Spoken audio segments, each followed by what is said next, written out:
Hello, I'm Principal Chris Carter, and welcome to Northside High School.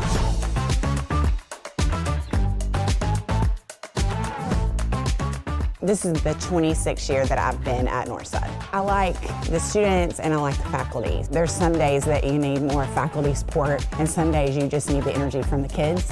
And so either way, it's a win-win. When you walk up those stairs, you can feel, and when I hit those, I just think about how many thousands and thousands of kids have walked up and down those stairs. We have a wide, diverse group of students, and no matter what your background or where you're from, you're going to find your place at Northside. It's truly a home for everyone. We welcome you to this great place. We're here to challenge you academically, and we want you to get involved in just about anything that you could possibly think about to get involved with. I love playing basketball and just communicating with everybody, like just having a good time with everybody. Yeah, Northside really made me like school for real, because like I used to not like it. All the teachers here, like they really are concerned with you, like they'll actually help you, like they're really genuine. There was never a time where I felt like I didn't have any friends or I was searching for friends, and I feel like I'm definitely part of the community and I feel like everyone is. I chose Northside because I love the diversity. I love being able to seeing people that are rich, that are poor, that are black, that are white in the hallway, and just everybody being able to communicate with each other is why I chose here. I got to Northside and everybody helped out each other. Even if you didn't have as much, everybody was like a family to each other, and I just loved it. My favorite thing about Northside is definitely the way that all the staff and students all come together to help each other. It seems like more of a family kind of place in terms of it's more of a helpful effort to make sure everyone's doing good. So whenever my students come back and see me, I always take pictures with them, and I'll post them on Facebook because it makes my mama bear heart really happy whenever they come home and see us, because we are a family. And so one girl said, my teachers care about me and they want me to succeed. And that's why so many students choose to come to Northside. I think when I consider like the individual stories, I had a particular girl that did not come from a good background and she's a doctor now. Or you have the kids that are very affluent and have all the right answers and all the right supports, and yet they needed something different. You know, they had to have someone be real with them, they had to fail on their own. And so when you hear those stories and you think, okay, they still made it too, that they needed something different than just a typical affluent background, that they were struggling too. So you're gonna have both of those stories that I think is nice about this place. That, you know, that keeps me going. That's why I don't mind coming to work. Again, welcome, and we're glad you're gonna be a part of the Grizzly family. I'm a Grizzly for life. Grizzly for life. I'm a Northsider for life. I am a Northsider for life.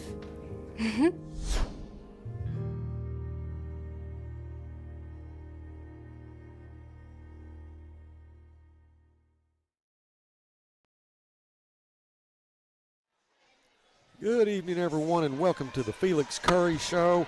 We are live at the Grizzly Arena. It's the Battle of Rogers Avenue, Coach. We got the volleyball going on behind us. I love doing your show here. It's fun. Especially when they have home games. And, again, it's the Battle of Rogers Avenue, and it's the 9th graders that are playing right now, our freshman team.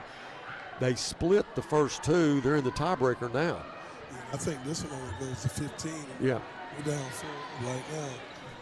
Well, need a comeback. They won the first set. I think we won the second. Right. Well, Coach, we got a loss Friday night against Fayetteville, 42-7. Again, it's a little misleading. They had us down 7-0. Got another touch. Special teams kind of put us behind it, but defensively, we're playing as good as anybody in the state right now. We had a lot of talent on that defensive side. No doubt. You go back to that first half, 21-7, but one was a block punt, one was a kickoff return. Right. That's right. And you take those away. Well, it's 7-7 going into the third quarter. That's right. And there's some things that we got to continue to get better at. They did a decent job scheming us punt team-wise, but at the same time, we didn't punt it. Protect it correctly. Right. But it put us behind, man. We can't afford to give up 3 touchdowns in a sense on special teams. And I thought that definitely made the score a lot worse than what it was. Well, getting Bentonville behind us, getting Fayetteville behind us. Season's going to get a little bit, hopefully, less loaded coming down the next week. Definitely, you know, Rogers, Bentonville, Fayetteville, those guys are respected across the state, and rightfully so. But all of those guys up Northwest do a great job, and Heritage is kind of in the same situation we're in, trying to get a regional win, but they're nobody to take lightly. Oh, for sure. Yeah. You definitely can't take anybody in the 7A lightly. Right. That's right. I think Fayetteville's probably, from what I've seen so far, I think they're the best team in the West. So far, from what I've seen, they had to come back and beat Rogers 41-38 the week before. Right. Good football team, well-coached football team, and but you know, things keep going our way. We may see them again. That's right, and that's the hope. And I tell the guys, man, we just, you know, defensively, be patient with us offensively. Right. Defense is who we thought they would be. I mean, Coach Solly and that staff have done a tremendous job last couple of weeks, and the kids are believing in exactly what they're doing, and we just got to continue to get better offensively, even with the subs here and the subs there. Right. It's part of the game, and we're going to try to continue to overcome every week. So after the Fayetteville game, you had a couple of practices so far this week. Frame of mind, everything's still, hey, we're good. You know, we're still building, we're still finding that right formula because we got a lot of talent. We just got to put it all together. I think with the defense having the success it's had, you know, if you look at that side of the ball and you go, man, we can compete with anybody in the state defensively. And we know what we have offensively. Just got to continue to fine-tune some things and get some kids, you know, to just get a little bit better every week. And, you know, we'll start out this week with 2 quarterbacks.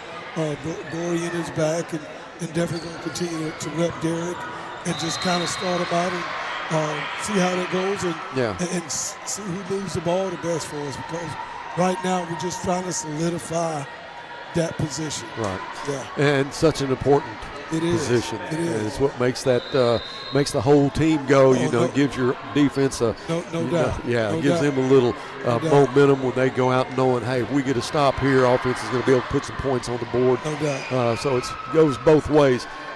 Defense has done such a good job all year. It's 28-7 at the end of the third quarter, and you want to see the offense sustain that drive. And the one that they did in the second quarter, long drive, we got some penalty breaks in that drive, but able to get it down in the red zone and get that score. We had it at the 2-yard line.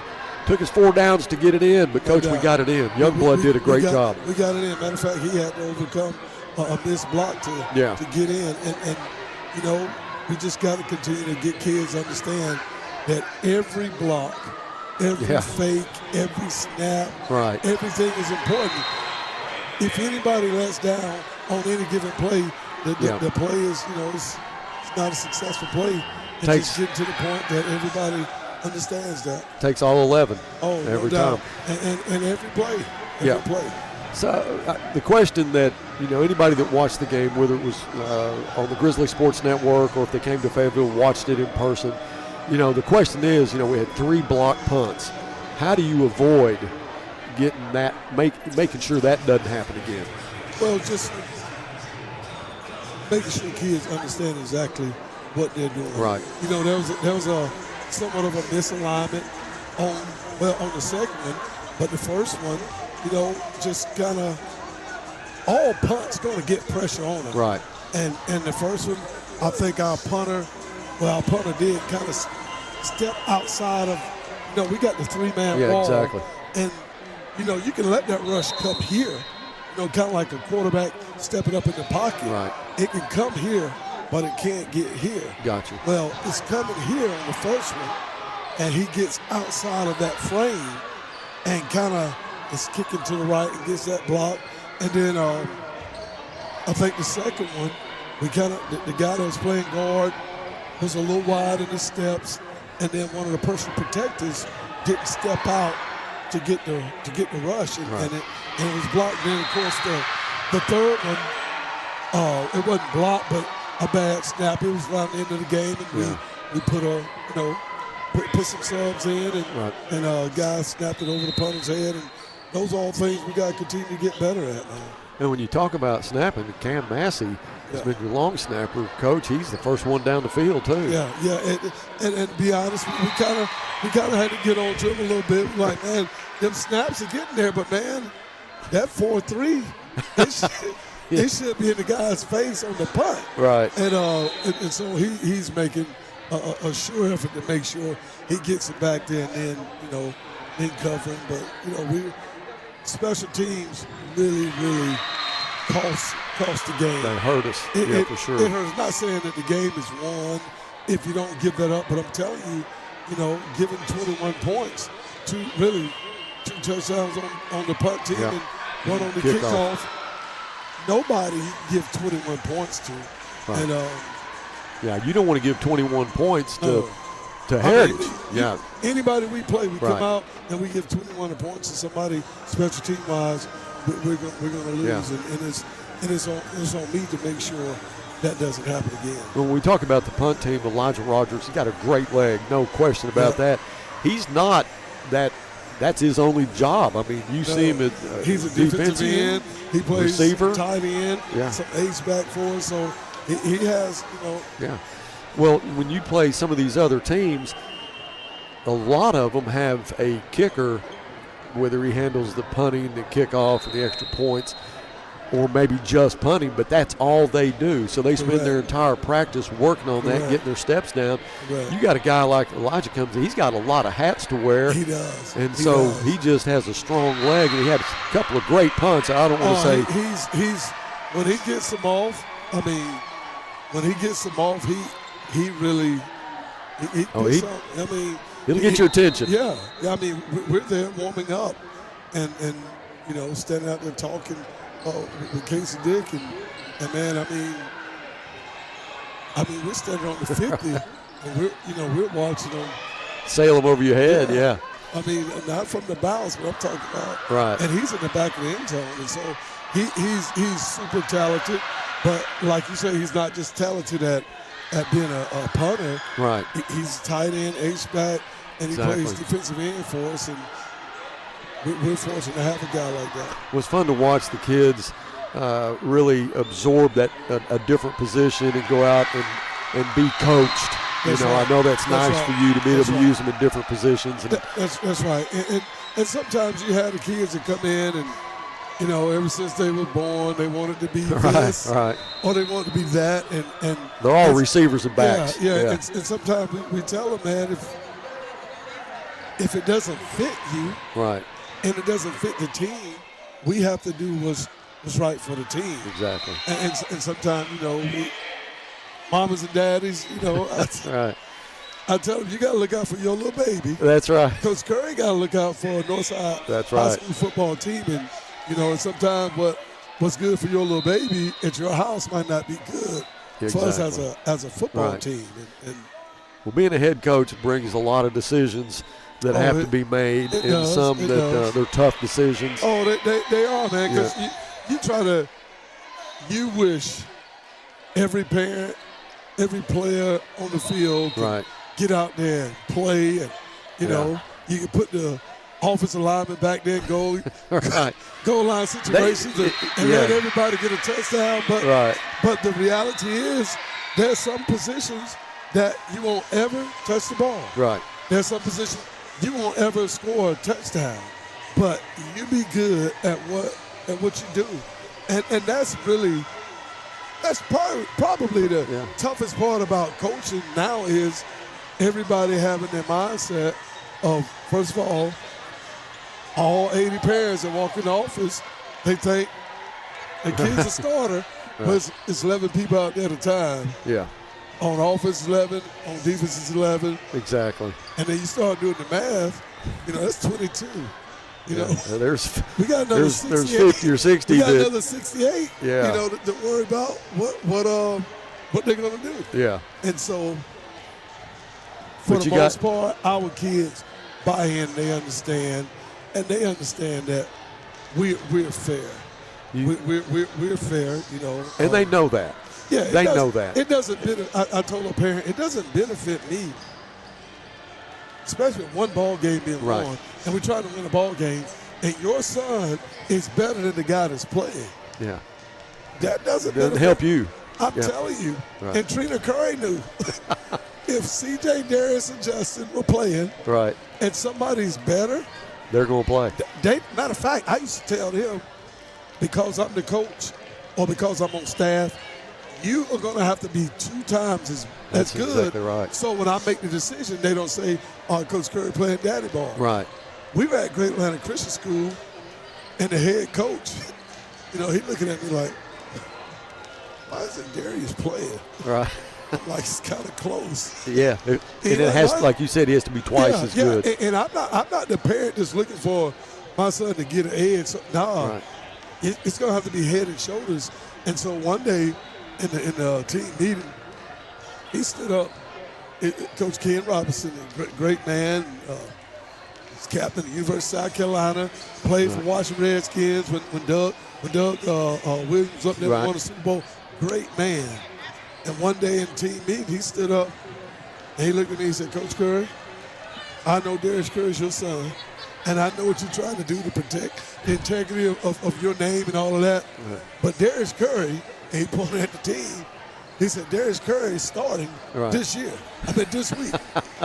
And it is not Coach Curry's decision.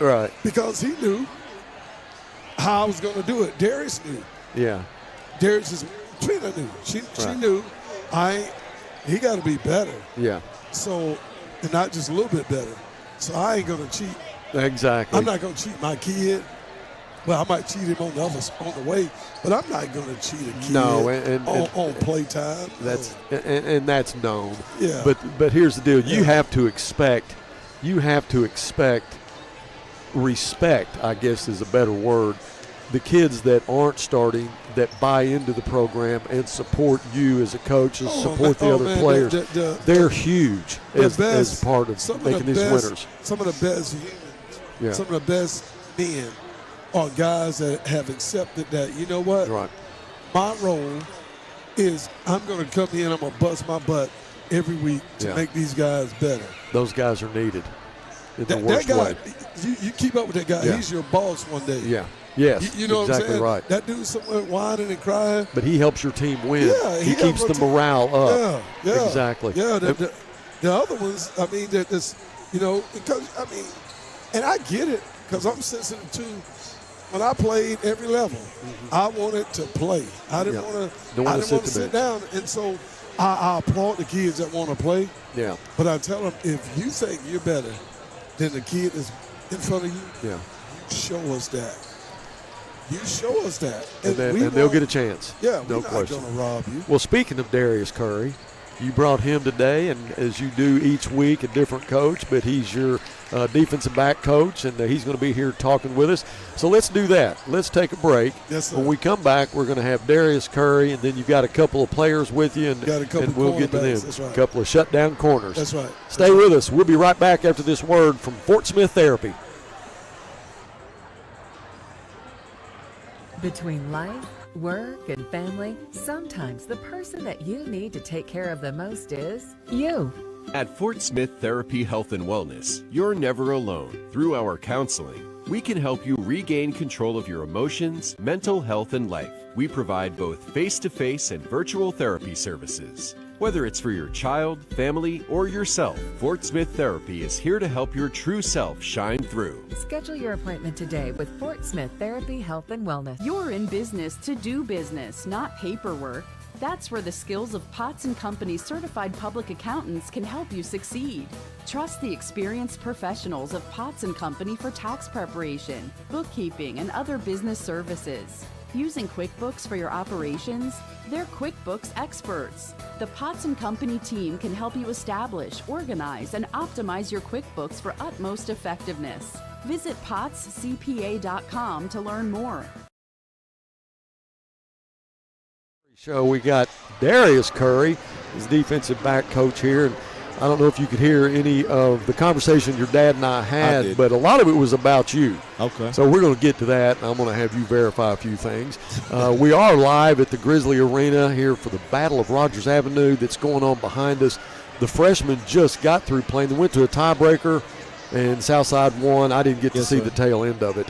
Yeah. So anyway, we've got the JV that's warming up now, and as soon as the coaches show's over, we are actually going to broadcast the varsity team. Double duty tonight. Double duty. But I like doing it here. Oh, yeah, me too. When they're at home on Tuesday night, having it here is a lot of fun. But normally we're down at La Huerta, which is a great place to have it. We appreciate Seraphin and all the hospitality. The food's really good. Oh, it's dollar taco night, but it's really enjoyable. Hey, we got a pretty good concession here, though. If you're listening to us, this is live. Come on to the Grizzly Arena. You get to see some great volleyball. Both teams are doing really well this year. They are. Speaking of volleyball and coaches, your wife, she is the coach. She's actually the head coach now for the freshmen. Kind of interim head coach. Interim head coach, yes, sir. She has been playing volleyball all of her life. Right. She went to college, Virginia Union, which is the HBCU in Virginia. Right. She played volleyball there. So that's her deal. That's what she loves. Every time that I get to talk to some of the coaches, we always want to talk about the wives and their support how much it means for you to do what you do. Well, she's a coach too. You guys got to support each other. Absolutely, absolutely. So the best thing about it is we can understand and respect each other's schedules. Right. As soon as I'm out of practice over there, I try to rip and run and make sure I get to her games. Right. And, vice versa. So it's love. It's 50-50. Oh yeah. So how'd you guys meet? All right. So I had a friend at Oklahoma State, which was one of my really, really good friends, Derek Robertson. He was a safety there at Oklahoma State, and he just so happened to be from Killeen, Texas, where my wife is from, and they were pretty good friends, and he kind of helped me, set that up. He was like, "Hey, I got a friend for you," and when you hear those things, you kind of take it for brush it off like, a little bit, yeah, whatever. Right. And it just so happened I was having a bowl game my junior year, and she had just graduated, and she was back home in Texas. We were playing in the Alamo Bowl against Colorado, and I asked, I was like, "Hey, I know it's 2 hours away from you. Would you want to come to the game?" And she was able to come, and it's been up ever since. Ever since. I love it. It's a great story. Yes, sir. And now you're here in Fort Smith, defensive back coach. Your dad's the head coach, and that's what I want to get. We were talking about the fact that parents want their kids to play. Absolutely. And they have they see it maybe a little bit different than you might see it, but as a coach, you got to play who is best at that position, and that's a tough call sometimes, and you have to explain it to the parents. It is. And being a coach's son, you had to be twice as good in order to play for your dad. Tell us how that worked. Well, I mean, as a true freshman, we were at Greater Atlanta Christian School in the Atlanta, Georgia area, and I was playing a little bit of JV here and there, playing a little bit of special teams for the varsity. And we played a team that was pretty good. They were a higher classification than us, and it didn't seem like some of the older guys were making plays. And selfishly, I thought that I already could have been playing, but obviously, as a DB coach, he always told me like, "Look, you got upperclassmen in front of you. If you're not clearly better, I'm not going to play you." And so, I mean, obviously there would be. You understood that. Yeah, and I understood it, but there would still be some games where I'm just like, "Dang, man, I wish I could have got that pick." Yeah, exactly. And so it came to a game where some of the older guys weren't stepping up, and the head coach actually was like, "Hey, you need to get in there." And so I got in there, and I made a lot of plays. We watched film as a team, I think either the next day or a couple of days afterwards, and the head coach was like, "Look, hey," and he said it in front of the whole team. He was like, "Look, you're not my son, and I understand your dad is the DB coach. I don't care about any of that.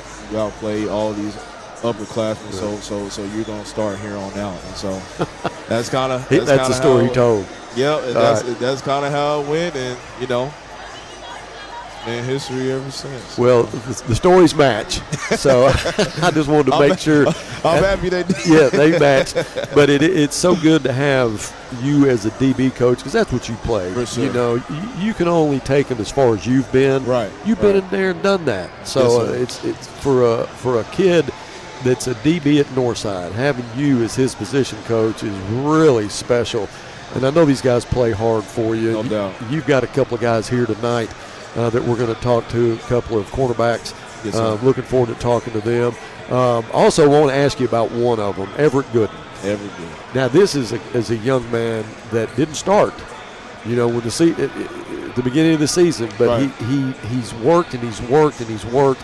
He may be one of the hardest hitters out there. I'm telling you, and it's so crazy because obviously going into the season, you harp with your guys, say, hey, we have a great situation. We have a number of guys that can play both corner and safety. So you guys can go as hard as you can, just know you have a backup that's going to get in there. It's going to be just as good, Right.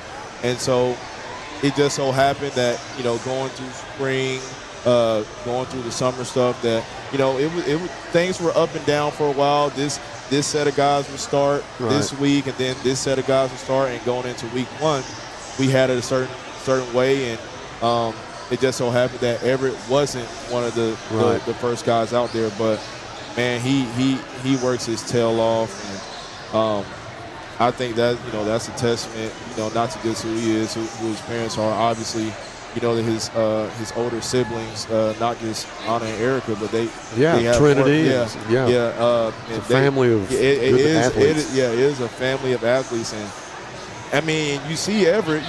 Everett probably weighs like 150 maybe, but there is not one guy that he'll meet in the hole or have to guard or take on a block or anything like. I mean, he's fearless. He really is. He's fearless, and man, I'm so happy that I get to coach him, that he's on our team. Really got a pick Friday night, Oh, yeah. and I knew you were excited about that. I was. I think maybe Jalen doesn't have one yet, but Jalen, I think, and Everett were the only two that didn't have one, if I'm remembering correctly. And Everett was able to get his, so they try to crack on Jalen a little bit. Hey, we waiting on you to get yours. You got to get in. And so, man, it's been a blessing to coach these guys, man. They're a whole bunch of characters. They're all characters, man, and I'm enjoying it. We enjoy watching them. We enjoy watching you coach them. But when the post came out for the Grizzly Sports Network about tonight's show, who the guests were, who the coach was, and all that, my phone really did start ringing. Come on. So DC is going to be on tonight. Yeah, we're tuning in. Anyway, you lit the lines up, man. I appreciate that. We love to have people tune in and watch. No doubt. And this is live. Normally we do them, recorded at La Huerta, and then they'll air right before the game. But this one's live. And so we're going to go straight from this to the volleyball game, the varsity volleyball game. So we're going to talk to a couple of your DBs, Jalen and Javion. Yes, sir. And so we're looking forward to that, and appreciate everything that you do, Coach. Man. Thank you for. We appreciate you, Buzz. I don't know if the viewers, you guys listening, y'all know how much Buzz Sawyer means to us, man. He's a great guy. Thank you. Number one, Thank and then he does a lot for us. So we surely appreciate. Well, I appreciate you giving me access to everything, because I know you guys you have tunnel vision for coaching, and then when I come in, I got all these questions, and you all always take time to help me out and get me what I need, and that means the world to me. So I appreciate it, and I wish you a lot of luck this coming Friday night against Heritage. The season maybe get a little bit, it's kind of front end loaded with the teams we've played, so it may get a little bit easier going, from here on out. Well, that's definitely the hope, but we understand, man. They're all hard. We go into every game and we're trying to fight and claw to do things right and get a win, man. So we're gonna keep on working, keeping our head down to the ground. We're gonna keep working. You played a tough Fayetteville team Friday night, and if you take the special teams out of it at 7-7 at halftime. Yeah, I know. Yeah, things happen.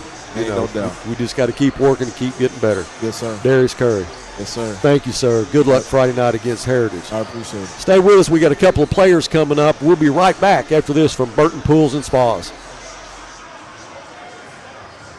Summer's winding down, but the savings are just getting started. Dive into the end of season sale at Burton Pools and Spas. For a limited time, save up to $14,000 on fiberglass pools. And the first 10 customers who purchase an Aquacrete pool with a premium vinyl finish will receive a free hot tub. Don't miss these incredible deals. Visit our stores in Fort Smith, Springdale, or Greenland, or go to burtonpools.com for more details. At Burton, we do more than build swimming pools. We build long-term relationships. Whether it's record temperatures or below freezing, Ted's is here to keep you comfortable all year long. We've been in business for over 55 years, and we love serving our community. Call today and schedule your seasonal checkup so you're always prepared for what's around the corner. Ted's Air Conditioning and Heating, always ready to help. Tell us you saw Duke and save 10%.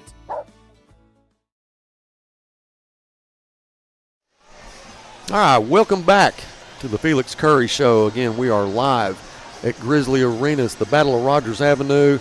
Had the freshman volleyball game earlier. We lost in a tiebreaker.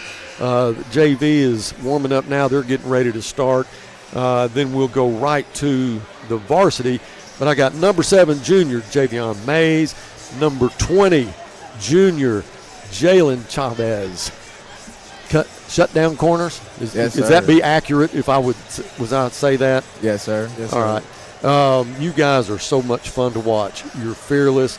DB is it's an isolated position. Gosh, your reputation's on the line every play, especially when you're playing some of these teams that throw a lot, and you're going to see a lot of good receivers, a lot of good quarterbacks. But you guys do such a great job. And I just want to say thank you for being Grizzlies right off the bat. And I'm so glad to see you. Last year in the scrimmage, got hurt, broke your leg. Yes, Is that sir. correct? How are you? Good. Everything healed good and all Yes, that? Sir. Okay. That night, was it a non-contact injury? Yes, sir. How did it happen? So I was backpedaling, and then I had turned the wrong way, and then my cleat got stuck in the ground. Yeah. Then my feet, it had broke. Yeah. Snapped. Man, that's a painful description. But I saw you in the ambulance after the game, and it looked like you were in some pain. Yes, sir. That was in Broken Arrow, Oklahoma. You had to go to the hospital there. Did you go back that night? Did you get home? Did you have to stay overnight? I stayed up there for 3 days. 3 days? Yes, sir. And the second day I had surgery up there. Yeah. Yes, sir. Wow. Well, it's good to see you back. Jalen, I just want to say your leg's getting stronger. Man, it's fun to watch you do what you do. What's your favorite thing about Friday night that you get to do? Last week Friday night? Or Any Friday night. Shut receivers down. I mean, that's about it. So when you're in that press coverage, is there a lot of talking going on between you and the receivers? I mean, if the receiver talking, yeah, I'm gonna talk my stuff, but most plays I just be quiet. Yeah, just do your thing. Yes, sir. Well, you guys played against a tough team Friday night against Fayetteville. Good quarterback, Cruz Courtney. He's a good player. Got a good arm. They got good receivers. Mattingly's one of them. He's a go-to guy. But if you take the special teams out of it in the first half, it's 7-7.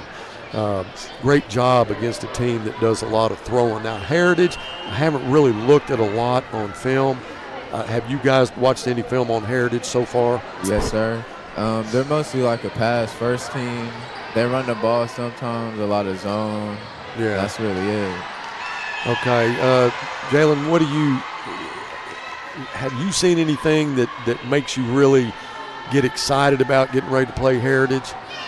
No, sir. Honestly, I ain't gonna lie. Just every game is the same.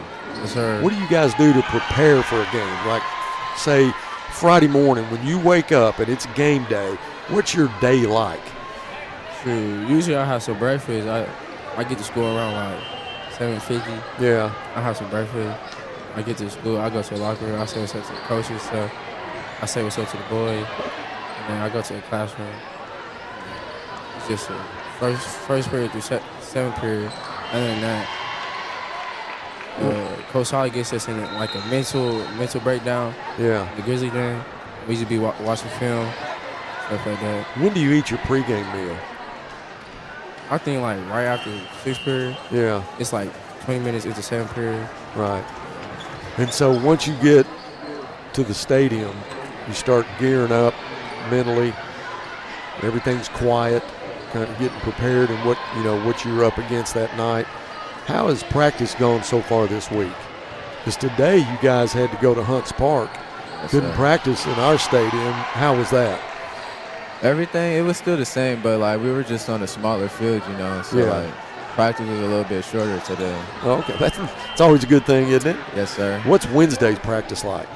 Wednesday practice, they're usually like more intense because like it's in the middle of the week, so we really just get prepared for like Friday more. Right. Work on like special teams and stuff. Yeah. Yes, sir. Well, we're halfway through the season. It hopefully gets a little bit easier. The season was kind of front-end loaded with Rogers, Bentonville, Fayetteville. Then we got Heritage left, Bentonville West. And then we got Springdale and the har-ber.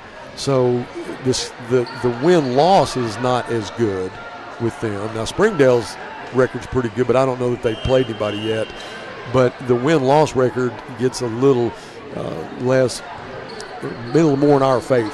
So hopefully, when we get some wins, we've got 4 games that if we could start getting one at a time and hopefully get to the playoffs. I know that's what your goal is. Yes, sir. So this summer, what'd you guys do this summer? I mean, you had a little time off. Were you not playing football? What all did you do this summer? Honestly, I was in the weight room here and there. I was mainly on the fields. Yeah. Davion, he was doing U-turn usage. Oh, is that right? Yes, sir. Most of the time I was always in training when we weren't in practice. Yeah. Yes, sir. When do you like go there every day? Yes, sir. Do you go in the mornings or? I go in the afternoons, like after practices. Yeah. I go home, lay down, relax, and then I go out there and work out. Right. Well, you remember Ezra. Yes, sir. Now, I was taking Ezra to Yusuf's every morning. He had that Achilles tear, yes, sir. and he was trying to get ready. He's at Washington now. He's a DB, really first. Played receiver more last year, but he loves that DB position. I know he's been a mentor for you guys. He's a kid that wherever they put him, he's going to give 100%. And I know that if you get moved around to different positions, you'll do the same thing. And I was taking him to Yusuf's every morning so he could train at least upper body to get ready. He got redshirted this year, but he'll be ready to go next year. So you trained all summer long. Do you feel like you got a lot stronger? Yes, sir. I think I got stronger mentally and physically over the summer. Well, being a DB, that mental is as big as the physical part. Sure. You got to be mentally ready to play. So how much did you work on your kicking this summer? I ain't gonna lie. It's low-key natural because I play soccer, so like my dad, he be taking me to the fields. Right. Kicking the soccer ball. It's not so much like football. I mean, we take football, but like my brother, he'll have to hold it so I can kick it. Right. It's not really the same, but like other than that, it's natural. So you're not working a lot on it. That's just been part of your life. Something like that. I got you. Well, you're a lot stronger this year, though. I mean, you got some. You got a lot more air time on your kicks. It's that leg speed. Take it from an old kicker. It's that leg speed that's increased the distance in some of your kicks, and it makes a difference to know mentally. Having that soccer background really helps. Don't you think it helps? Yes, sir. Okay. Wait, how many yards you kick? How many yards? Like on a kickoff? Yeah, yes, I sir. kicked in the end zone. Yeah, but that was. Now I'll tell you something else I did too. You might want to set your goals at. You know that scoreboard? Yes, sir. They would catch my extra points in the parking lot. All right, so that's your incentive. Should I always be trying to hit the scoreboard? We had a different scoreboard back then. It was kind of in the same place, but that's all I did when I was a senior, just kick. I wanted to play some wide receiver and even maybe some quarterback, but our offensive coordinator, we didn't have anybody else to kick, and so they wouldn't take a chance getting hurt because we had nobody that could really back up if something happened to me. But the next year they had one come up that was pretty good, that did a good job. But I loved it. I enjoyed kicking it. I just wish we'd have scored more touchdowns so I'd have got to be in the field or on the field more. Friday night we got Heritage. So you guys get your mind right, get ready. Let's get a W. Yes, sir. All right. Yes, sir. All right. Javion Mays, Jalen Chavez. Come watch them play. These guys are special. They're going to have a big night Friday night. Stay with us. We'll be back right after this from the official bank of the Northside Grizzlies, Armstrong Bank. Family, it's bigger than bloodlines, stronger than DNA. It's the circle we draw around the people that matter, the people we care about and care for, the folks who inspire us, guide us, root for us. Family means finding common ground, rolling up our sleeves, and making our way side by side. Armstrong Bank, strength runs in our family. REP is your trusted source when it's time for you to sell your business or if you are looking to acquire one. We offer a variety of services that help prepare your business for sale, and we also counsel and advise you every step of the way. We take pride in our experience, market knowledge, and integrity. You can be assured your business is in the right hands. Resolution Equity Partners, partnering with you now, preparing for the future.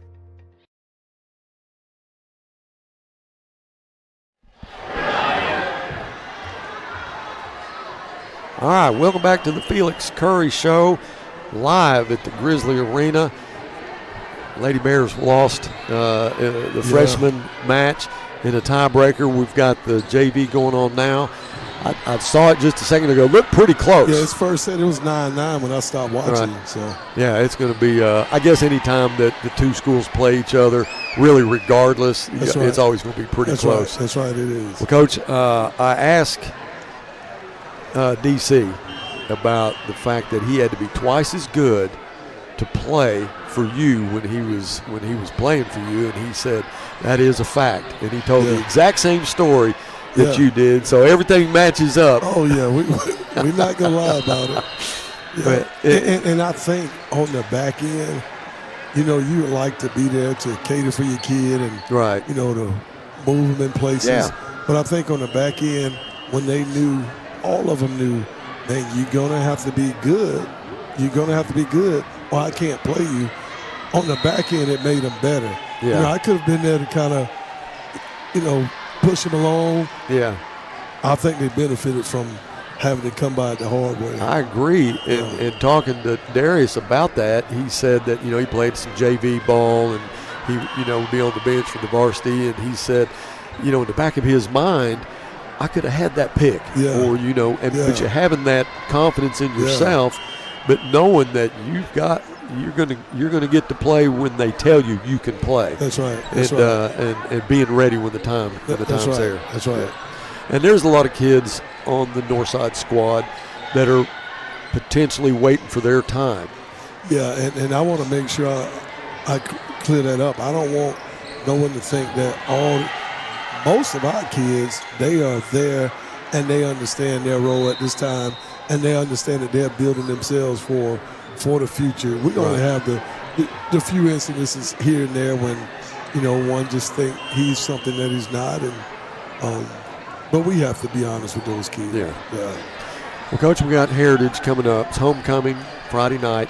They're coming in 0-5. They're definitely struggling. How do you prepare, or do you prepare different for a Heritage like you did for Fayetteville?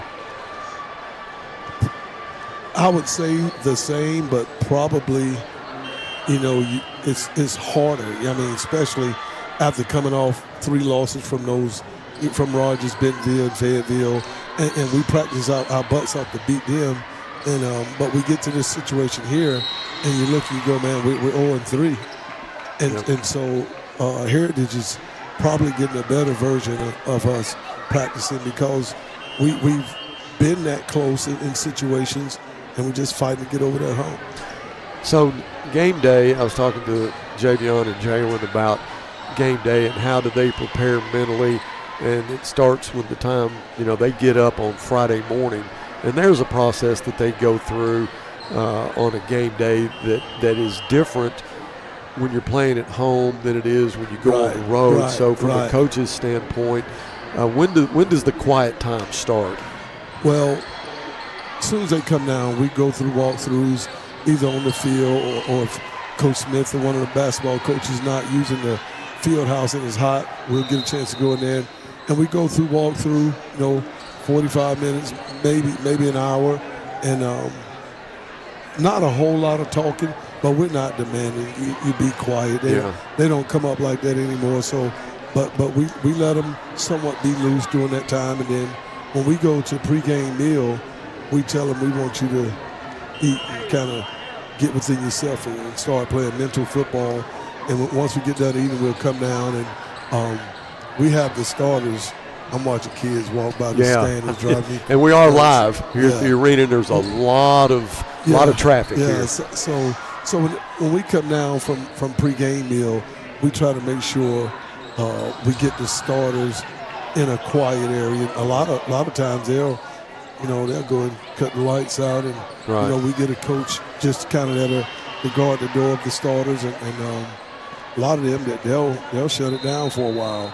Gotcha. And of course we got a schedule that once we get to whatever time we decide we're going to start taping, we have a schedule where quarterbacks and kickers, they'll go get their gear and go get taped, and then we kind of scatter that out up until time for pregame warm-up. And Friday night, it goes quick. I mean, it seems like we just got off the field with Fayetteville. Here it is Tuesday night, and you're already starting that process of getting ready. So injury-wise, I know Torres hurt. He left the game, and Derek looked like he got up slow a couple of times. How is everybody? All of them are healthy. One of our younger running backs, Malachi Willis, he's probably the one that will be uncertain for Friday, but Derek, he's going to play. Torres, he's going to play. They're bruised up, but they can play. Yeah, talk about Willis a little bit, Coach. Talk about his speed a little bit. Well, I tell you what, he's probably not knowing exactly where he is right now, 40-wise, vertical speed, but what he has, Malachi Willis, he has vision, and he can cut on a dime, which is, it's one of them things you don't coach. He the guy that can be running, and he can be setting up the next, tackle. Right. And he's special, but he's a defensive back also. Yeah. He's a football player. What we talked about, that kids that may have their eyes on one position and then have to be moved to another.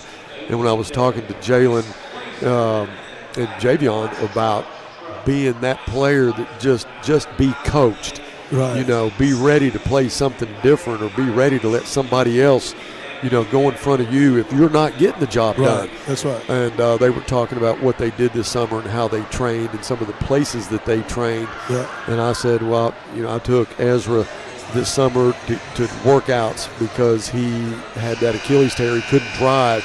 And when you go back to a guy like that who is willing to play wherever you put him, because he is a football player. Exactly. And you want to be that guy. Exactly.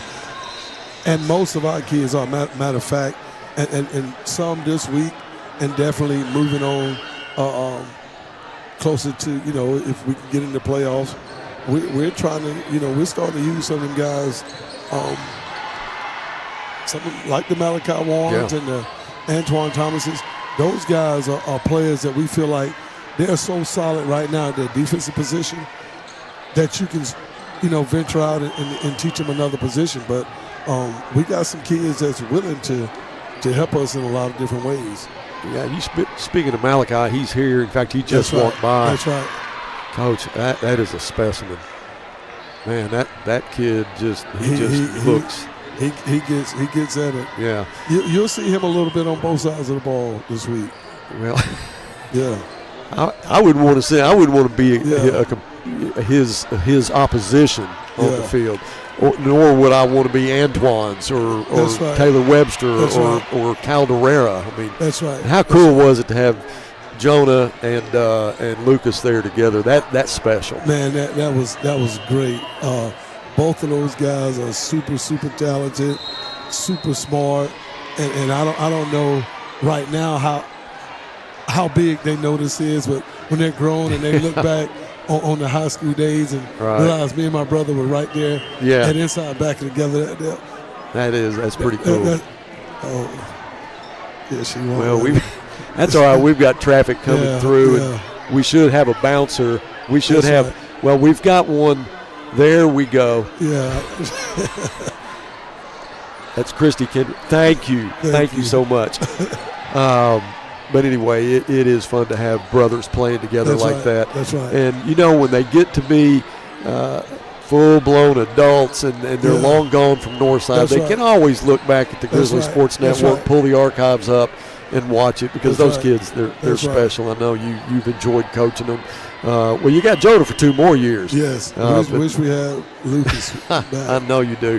How hard is that? Every year you lose a bunch of seniors, and it's not just their athletic ability, but you get close to them too. Exactly, man. And you mentioned you always have those special ones that come through. Right. You love them all, and you appreciate having them all, but you always have them special ones that come through, man. And you just look and go, man. Right. You wish you could just keep them for the duration. Be nice. Yeah, it'd be nice. That's one thing about coaching. Every year you got to rebuild. You got to do something different. That's you right. got to change your offense based on who you have. Change your defense based on who you have, and that's what coaching's all about. And the preparation, man. The preparation is fun. I mean, as soon as a win or a loss, neither one can you soak in. Because Friday night, as soon as the game is over, well, you're waking up Saturday morning, win, lose, or draw, and you're getting ready for work on Sunday. So you back to the next opponent. But it's fun. Well, I went to the freshman and JV game last night and watching the freshmen. I mean, you got to be excited as a head coach seeing some of those kids that are coming up. We got the ninth graders that are coming through, some great players. And then you look at some of the kids that are at our feeder schools like Darby and Kimmons. Those guys have great 8th graders, and so it's a good run of kids. Coach Fitz doing a great job. Oh, no doubt about it. No doubt about it. And what a lot of people don't know, those 9th graders, they have to get here before school starts in the morning because just a regular first period assigned for them, you can't get the work done in that time. So those kids have to get here early, and therefore, the 9th grade coaches, they're here before the kids, and that's, they do a great job. A lot goes into it, no question. It does. Coach, it's homecoming Friday night. The Heritage War Eagles, I wish you the best of luck. Thank you. I want to see you get a W and start making it contagious. That's right. All right. We are here at the Grizzly Arena, and this is live. We want you to stay with us because when the Coaches Show is over, we're going to take a little break. The stream won't stop. We're going to have some commercials, let some of our sponsors get some time. And then when we come back, we'll be live for the Varsity Battle of Rogers Avenue. So we want everybody to stay with us for that. Coach, I'm looking forward to it. Thank you. Good luck Friday night. This is one of my favorite times, doing it live here. And we'll get to do it a couple more times before the season's over. But the next Coaches Show will be at La Huerta down on 4th and Garrison. Stay with us. When we come back, I'll be here live with the Battle of Rogers Avenue. And then when that's over, we'll be up in the booth with Jeff. Stay with us.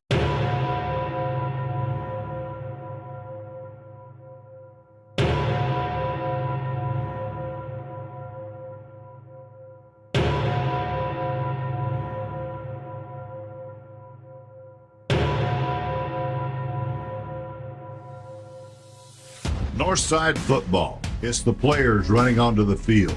It's more than 14 state championships and fans screaming, "Go Bears!" Moody wants to throw, throws it right side. Complete touchdown, Northside! Northside football. It's the city of Fort Smith standing together behind the first high school and a mascot like no other.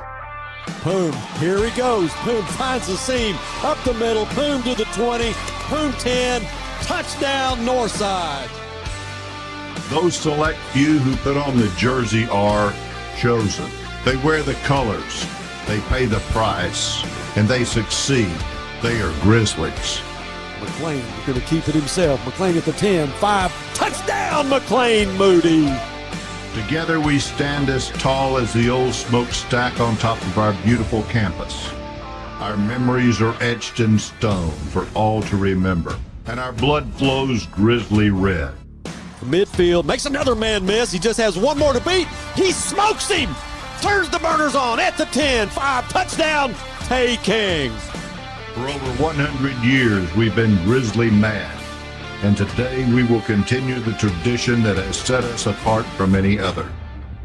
Ladies and gentlemen, we are Northside Grizzlies.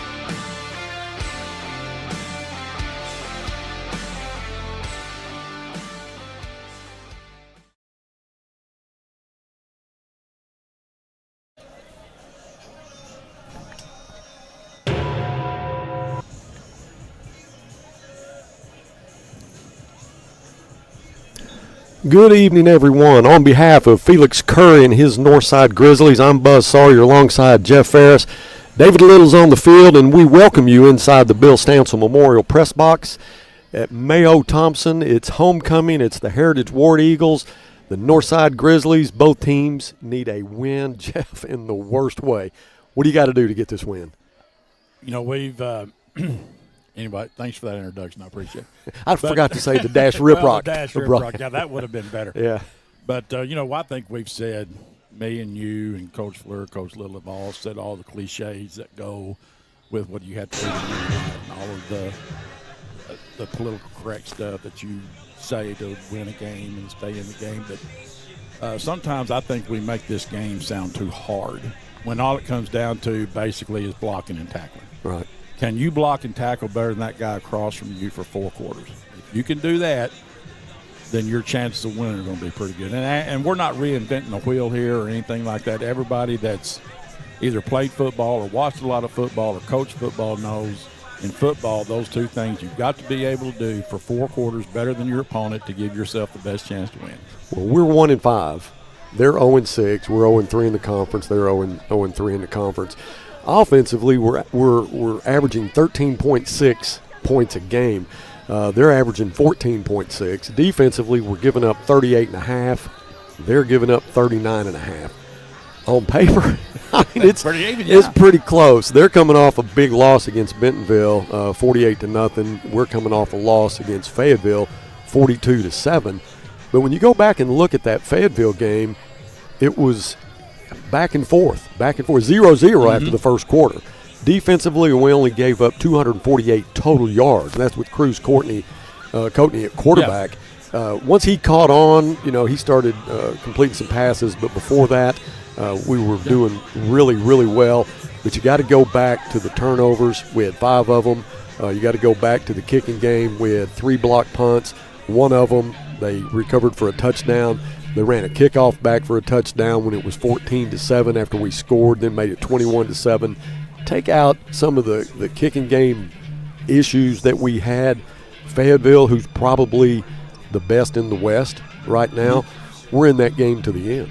Yeah, we are, and that's another thing we've talked about through all this year is when adversity hits, how are you going to react to it? Are you just going to, that's it, okay, here's something bad happened, okay, now we're done, we're beat, we're not going to win this game. Are you going to stand up and fight like you know that you're supposed to? So that old saying that adversity causes some men to break and some to break records. Right. So we'll see tonight what happens from either one of these teams. Because if I guess they both sometimes feel like, okay, what else can go wrong now? Well, it's another perfect night for beautiful football. You can't get any nicer than this. The wind was blowing a little bit early. coming out of the East. Now the flags are limp. It's not going to favor any team. There are some changes being made that you and I talked about. Yeah. We'll probably go over that here right before the kickoff, but there's going to be some defensive guys that are going to flip to the offense. Mm-hmm. It's going to be interesting. I'm looking forward to seeing how that works out. Again, it's a beautiful night for football. It is homecoming. A lot of celebration going on tonight. There's some dedications. We're going to have a lot of entertainment at halftime, some special stuff that you probably want to tune in to see. More than anything, we got to get this win. Yes. We've gone through the gauntlet with Rogers, Bentonville, and Fayetteville. Now we got Heritage tonight. Then we got har-ber, Bentonville West, and then Springdale at home for the last game of the season. Got to get them one at a time, but if we can do that, then we're in pretty good shape by the time we get Springdale. Now, I may be wrong, but maybe both of these teams are feeling like, okay, if we don't get this win tonight, are we going to win another game? That's exactly right. And I've been there as a player and as a coach going, okay, these are two pretty evenly matched teams, as you read off the stats a while ago. So they're pretty evenly matched, and usually when you have two teams that are struggling, they're not scoring very many points, they're giving up a lot of points, it should be a good game. Right. And you look at the regulars, well, how can that be a good game? Well, you got two teams that are pretty similar here, and we'll see who wants it the worst. And I just, there may be some of these players, if they don't get this win tonight on either team, may be thinking, man, our season's over. Why are we coming back out here for the next 3 weeks? Well, the good thing for us is we did go through the gauntlet. Yes. Heritage, on the other hand, they've still got a lot. They got a lot left to play. So, but it is homecoming. It's going to be a beautiful night for that. Thank you for tuning in to the Grizzly Sports Network. If you are close, come watch. It's a great night to watch football. But if you're not, you're tuned into the Grizzly Sports Network. We definitely appreciate you. Tonight's broadcast is being brought to you by Fort Smith Therapy. They are our major sponsor. We really appreciate them. And we're going to take a break now. And when we come back, we're going to go down on the field with David Little. Stay with us. We'll be back after this from Fort Smith Therapy. Between life, work, and family, sometimes the person that you need to take care of the most is you. At Fort Smith Therapy Health and Wellness, you're never alone. Through our counseling, we can help you regain control of your emotions, mental health, and life. We provide both face-to-face and virtual therapy services. Whether it's for your child, family, or yourself, Fort Smith Therapy is here to help your true self shine through. Schedule your appointment today with Fort Smith Therapy Health and Wellness. Family. It's bigger than bloodlines, stronger than DNA. It's the circle we draw around the people that matter, the people we care about and you care for, the folks who inspire us, guide us, root for us. Family means finding common ground, rolling up our sleeves, and making our way side by side. Armstrong Bank. Strength runs in our family. With an older car, there's so much maintenance. Knowing that my brakes are covered for life with the Golden Guarantee is a relief. I'd like to be driving this car forever, so that's why I keep taking it back to Midas. At Escape Camper Vans, we exist to make the outdoors more accessible. We have about 630 vans in our fleet. These vehicles get so much wear and tear. Knowing that there's a warranty on parts through Midas, the Golden Guarantee is so important to our business. All right, welcome back to Mayo Thompson as the homecoming court is getting ready. That's going to start here in about 6 or 7 minutes, but we're going to go down to Coach David Little right now on the field. Coach? Well, Buzz, I sat here and listened to you and Jeff talk about, how even both teams are on paper, and which is, on paper it's right, but you got to turn the next page, and let's look at common opponents. I would dare say that the Grizzlies have faced a much tougher season so far. Even the games that we've gotten beat by, several touchdowns, we were in the games. We've had some breakdowns and all that. So just saying this, if the Grizzlies come out to play tonight, I think we ought to get a win for the homecoming crowd. And it's a beautiful night for football, Buzz. Boy, it is, Coach. And we're going to be going to you periodically to get the on-the-field atmosphere, kind of tell us, what the players are feeling. A lot of times as a coach or even as a spectator, you can feel that adrenaline. Once those players get some good things going, they start building on that, and hopefully that's the way we get this game started. But, hey, Coach, while I've got you, let's talk a little bit about some of the things that are going to change tonight with our alignment. Now, Taylor Webster, defensive line, Elijah Rogers, who is also plays some defensive line, but he's played some receiver. Then you got Antoine Thomas, who's an outside linebacker. These guys are going to move to offense for a little bit. I mean, they're not going to – that's not all they're going to do. And I left out also Malachi Warren. But these guys are going to be playing some offense, and it's kind of interesting to see how that's going to work. And I know you as a coach, the thing you want to worry about is not wearing anybody out.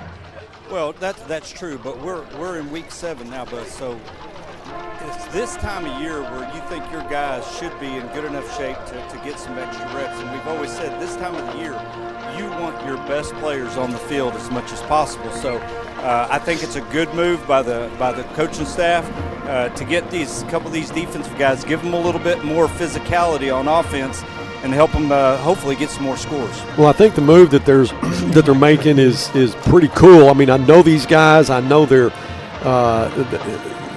not limits, but what they're good at. I know that they can be coached to play a new position, but this is pretty quick.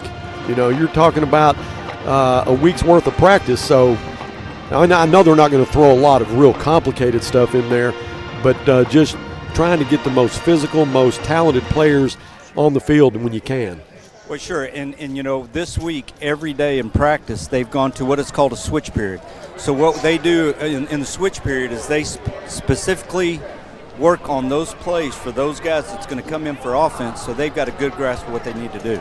Well, we're looking forward to seeing it. The Grizzlies still on the field. They're going through their kicking game right now, and hopefully this does not come down to a kicking game, but such a huge part of it. And we talk about offense, defense, kicking game, and last week against Fayetteville, it was a big part of the loss against them. So, Coach, how do you prepare? Jeff, I'm going to ask you this question because you were a long snapper, a big part of the kicking game. How do you prepare after you've had a night like that for the next week? What do you do? Just go back to work and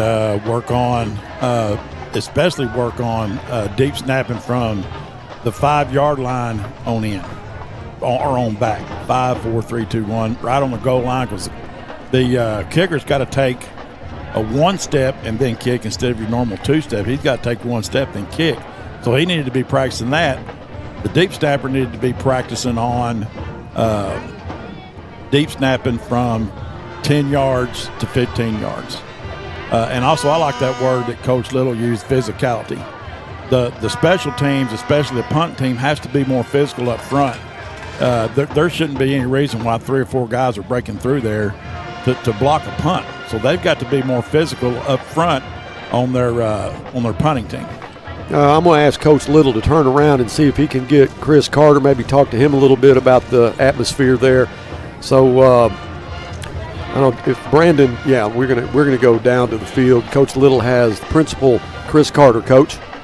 Mr. Carter, homecoming. I'm sure it's been a really busy week for you. We'll be announcing the homecoming queen here shortly. Just an exciting night for football. It is. It's a beautiful night too, Coach. You know, I think back to 30 years ago when you and I were working together and driving all over South Arkansas.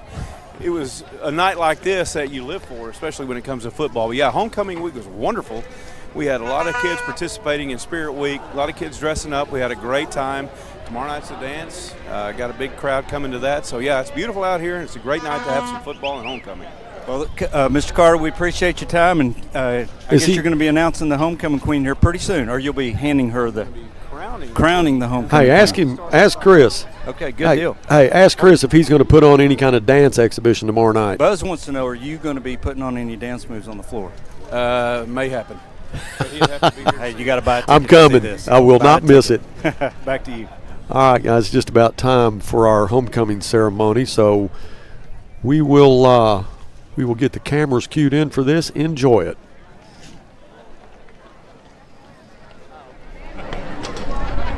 That's what I said.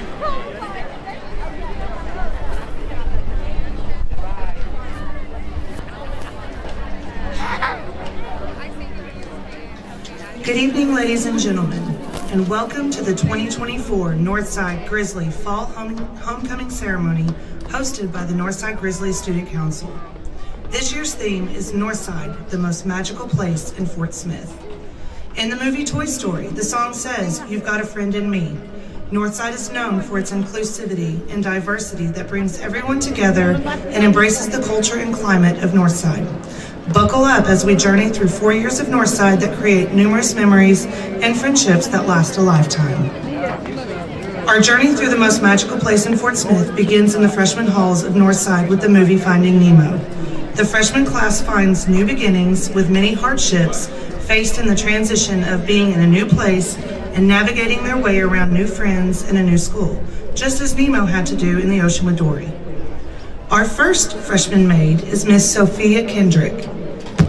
She is the daughter of Clint and Christy Kendrick. She is accompanied by her father, Clint. Sophia is a member of Spanish Club, is the captain of the Freshman Lady Bear volleyball team, and plays basketball for the Freshman Lady Bears. Sophia attends Immaculate Conception Church, where she altar serves. Sophia would like to thank her family for her sponsorship. Tonight, Sophia is representing the Northside Spanish Club. Ladies and gentlemen, Miss Sophia Kendrick. Our second freshman maid is Miss Miley Lee. She is the daughter of Tim Nguyen and Chin Lee. She is accompanied by her mother, Tim.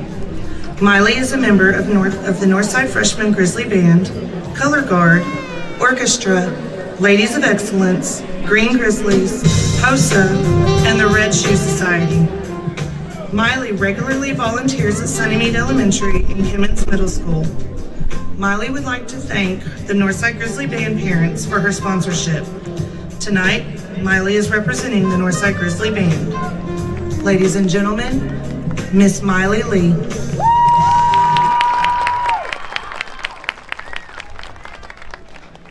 Our third freshman maid is Miss Madison Winslow.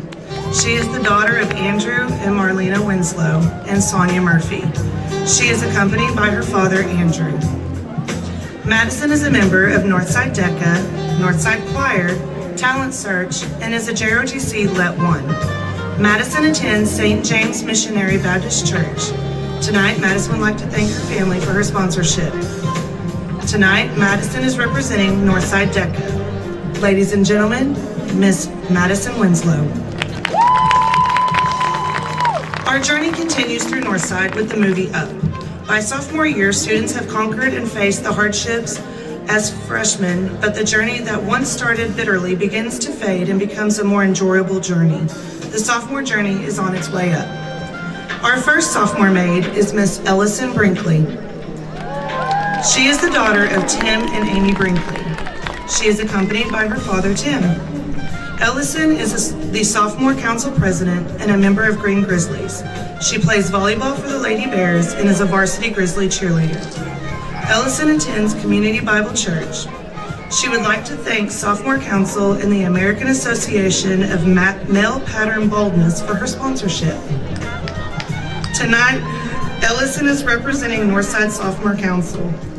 Ladies and gentlemen, Ms. Ellison Brinkley.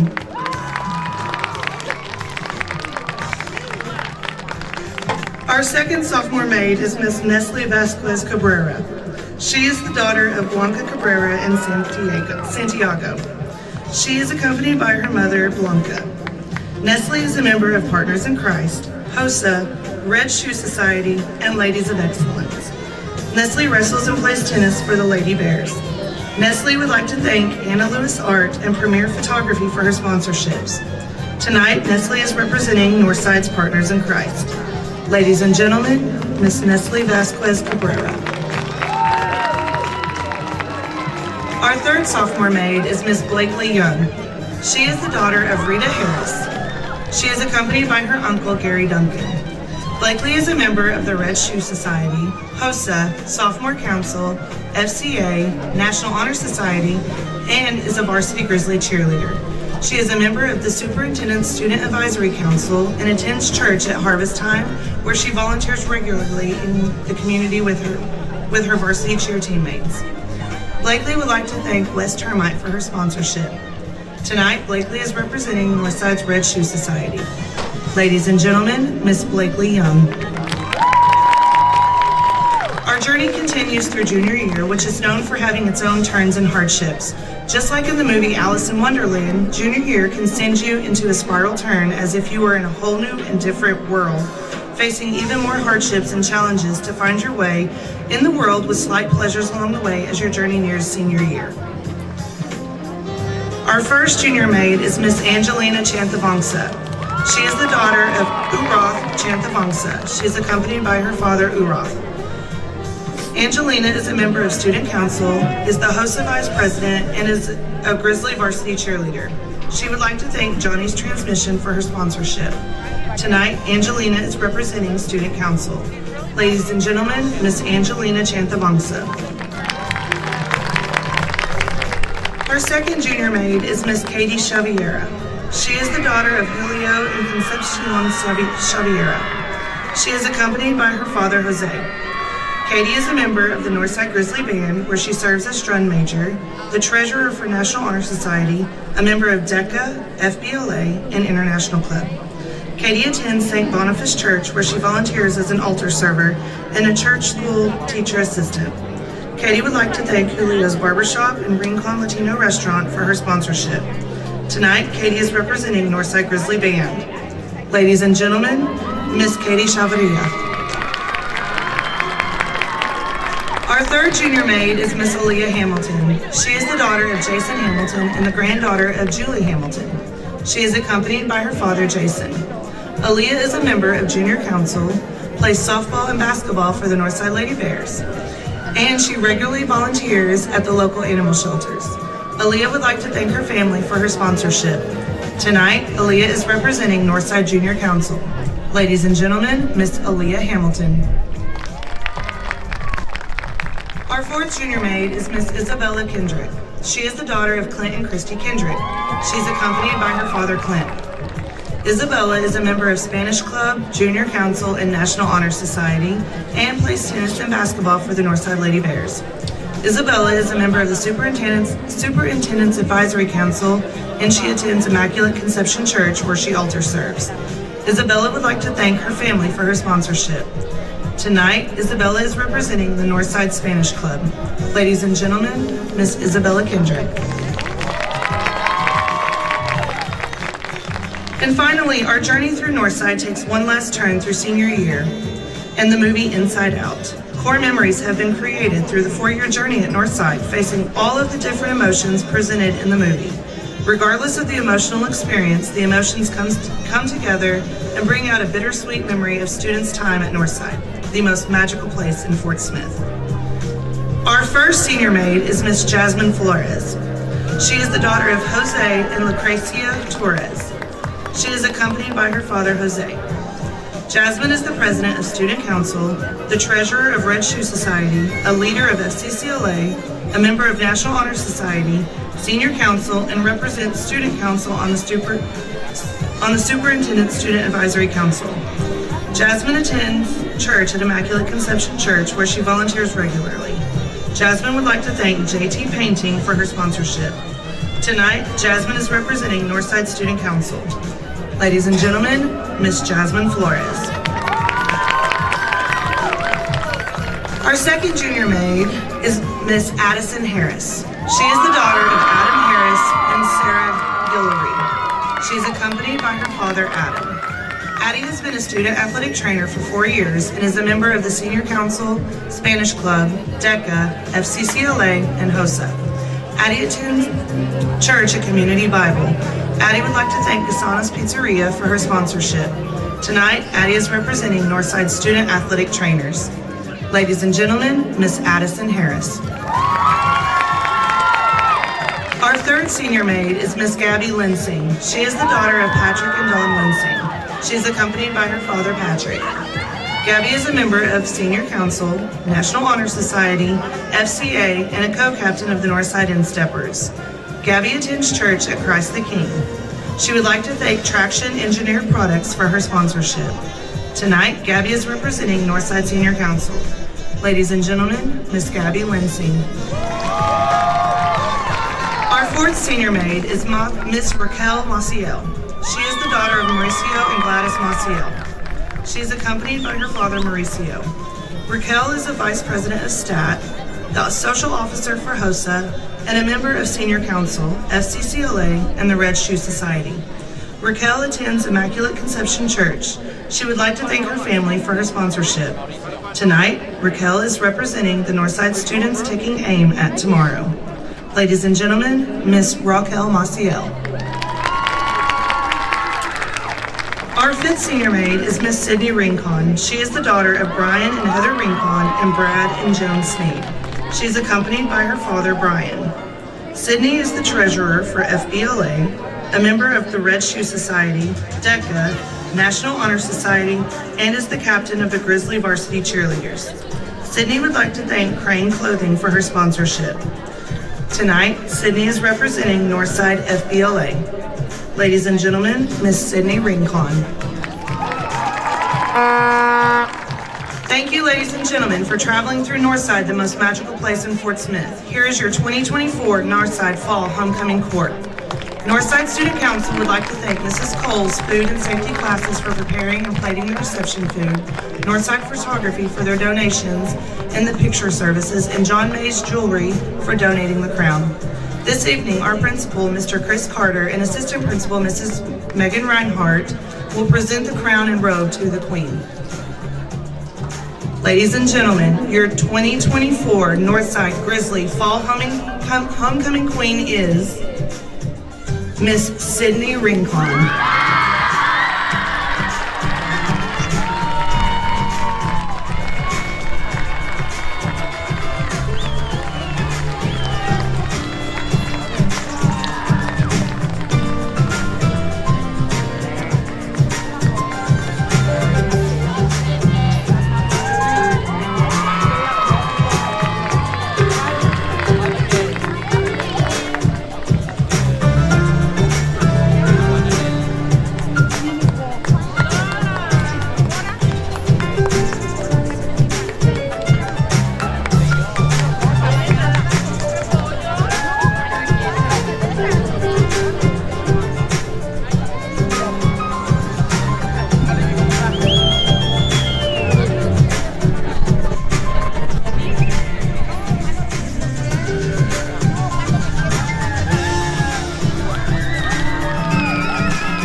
Congratulations to Sydney Rincon, homecoming queen, and her court on a perfect night for homecoming.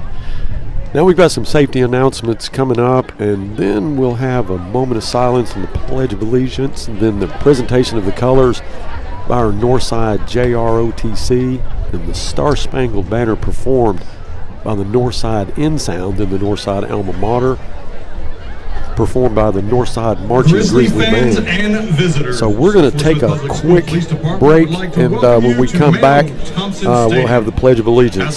Stay with us. We'll be back after this from Blaylock. For your safety and your security, we ask that you please join us in teaching respect and At good Chevrolet Buick GMC, we dial 782-8940. This is Joe Calderera with Taliano's Restaurant. We call 782-8940. Keep warm this winter with a York high-efficiency furnace, or for more information on endless hot water and a high-efficiency tankless water heater, give Blaylock Heating, Air, and Plumbing Services a call at 782-8940. That's 782-8940. It's game day at Raising Cane's. If you want to order like a champ, forget about X's and O's. The only play you're running is chicken. So what combo are you picking? We've got tailgates of hand-battered, cooked-to-order chicken fingers and cane sauce, and jugs of freshly made tea and lemonade. This season is about to be unbeatable. Raising Cane's chicken fingers, one love.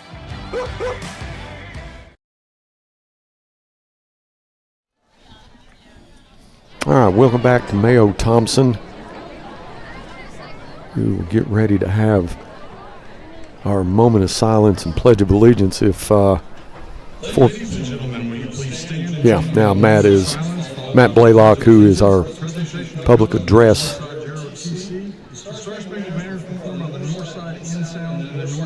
Operator, he is now calling for the moment of silence. We'll mute our mics.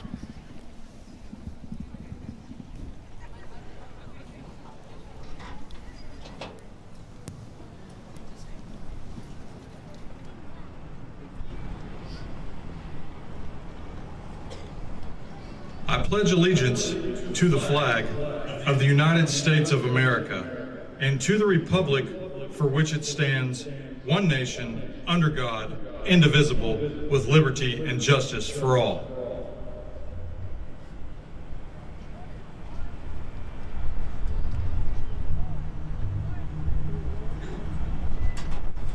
Oh, say, can you see by the dawn's early light what so proudly we hailed at the twilight's last gleaming, whose broad stripes and bright stars through the perilous fight o'er the ramparts we watched were so gallantly streaming, and the rocket's red glare, the bombs bursting in air, gave proof through the night that our flag was still there.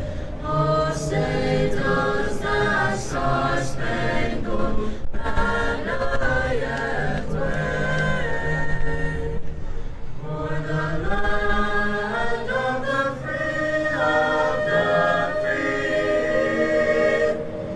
and the home of the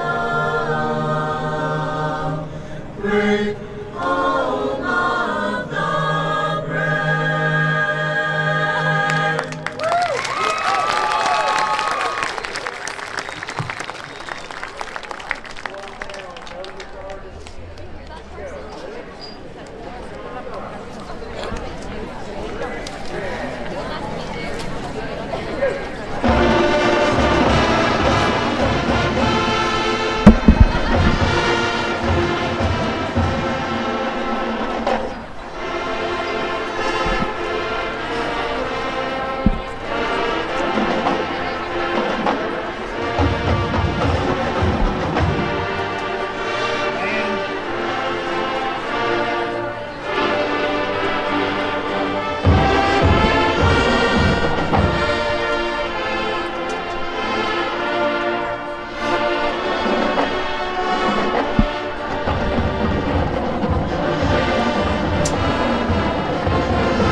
All right, that was the Northside Alma Mater. We're going to have a recognition for Coach Rowland, and hopefully we can bring you a good shot of that. They are dedicating a seat where Coach Rowland sat for every event here at Mayo Thompson, and this will be a seat that is dedicated to him. It will be dedicated by Glenn Stewart, Dr. Larry Price, the wife of Coach Rowland, Miss Norma Rowland, and son Steve Rowland and his family. USA Truck, Bancorp South, McDonald's, Baptist Health, Hug, Chevrolet, GMC, Whataburger. I think I'm going to go down on the field now to Coach Little. Coach, you're getting ready to dedicate the seat to Coach Rowland. Hopefully you guys get a good view of that. Yeah, Buzz, we're looking at it from the field right here. And, you know, that wasn't just his seat in games. There would be many times on practice I'd turn around and look up there. He's up there watching practice, too. So this is a very fitting dedication to a guy that means the world to a lot of people in Fort Smith. Well, I know that you had a great relationship with him, and with Bandit Lures, sure miss Booyah him. Lures, Yum, Bomber, Phil, and Norman. The Dermatology Center, George's Restaurant, Graphic Services, Ken Colley, Farm Bureau agents Jeff Letting and Anthony Sims, Chuck Fawcett Realty, Argo great Medical, pre-game with the homecoming festivities, and now after this dedication for Coach Rowland, and we're going to have the coin toss, and Bentonville's going to enter the field, and then the Grizzlies will enter. It'll be time to kick this thing off, Jeff. Well, I know that Bentonville is written on your sheet, but it's actually Rogers Heritage. Oh, that's right. It is written. You know who did that? I'll show you in just a minute. Okay. It's Bentonville, and I read it right off the sheet. That's good. And then right below that it says "Go beat Heritage." Yeah, but it's all good, man. But yeah, it's a homecoming. That's the home game of the year, other than probably Southside. This is the game that you really want to win. Yeah, for sure. This one, like I said, we only take them one at a time.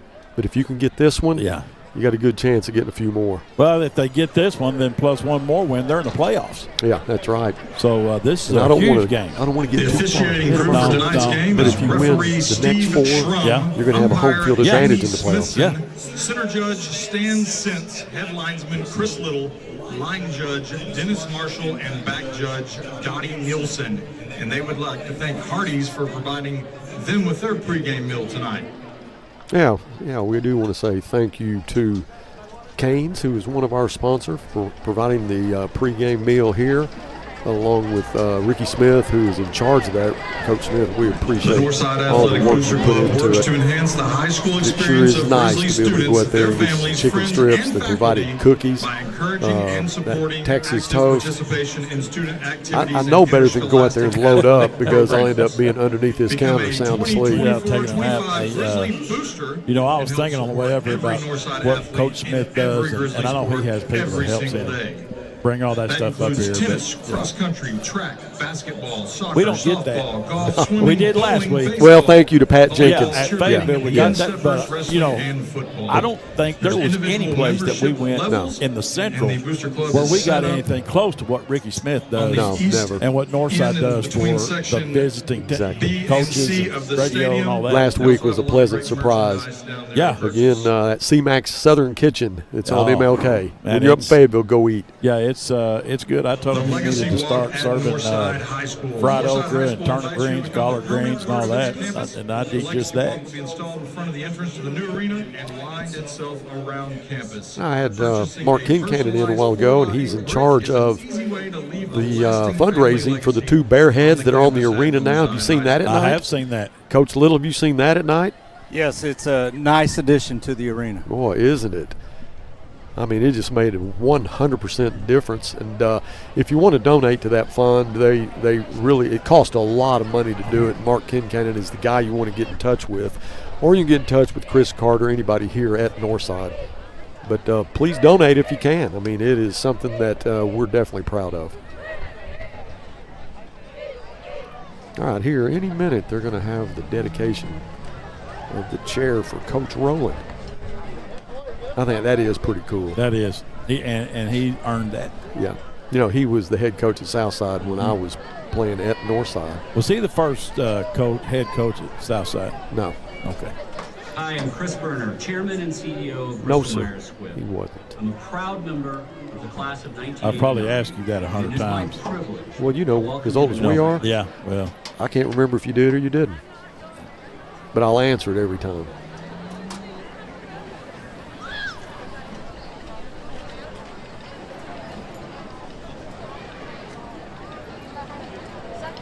You know, they're actually ahead of schedule tonight. That dedication is supposed to be at 6:54.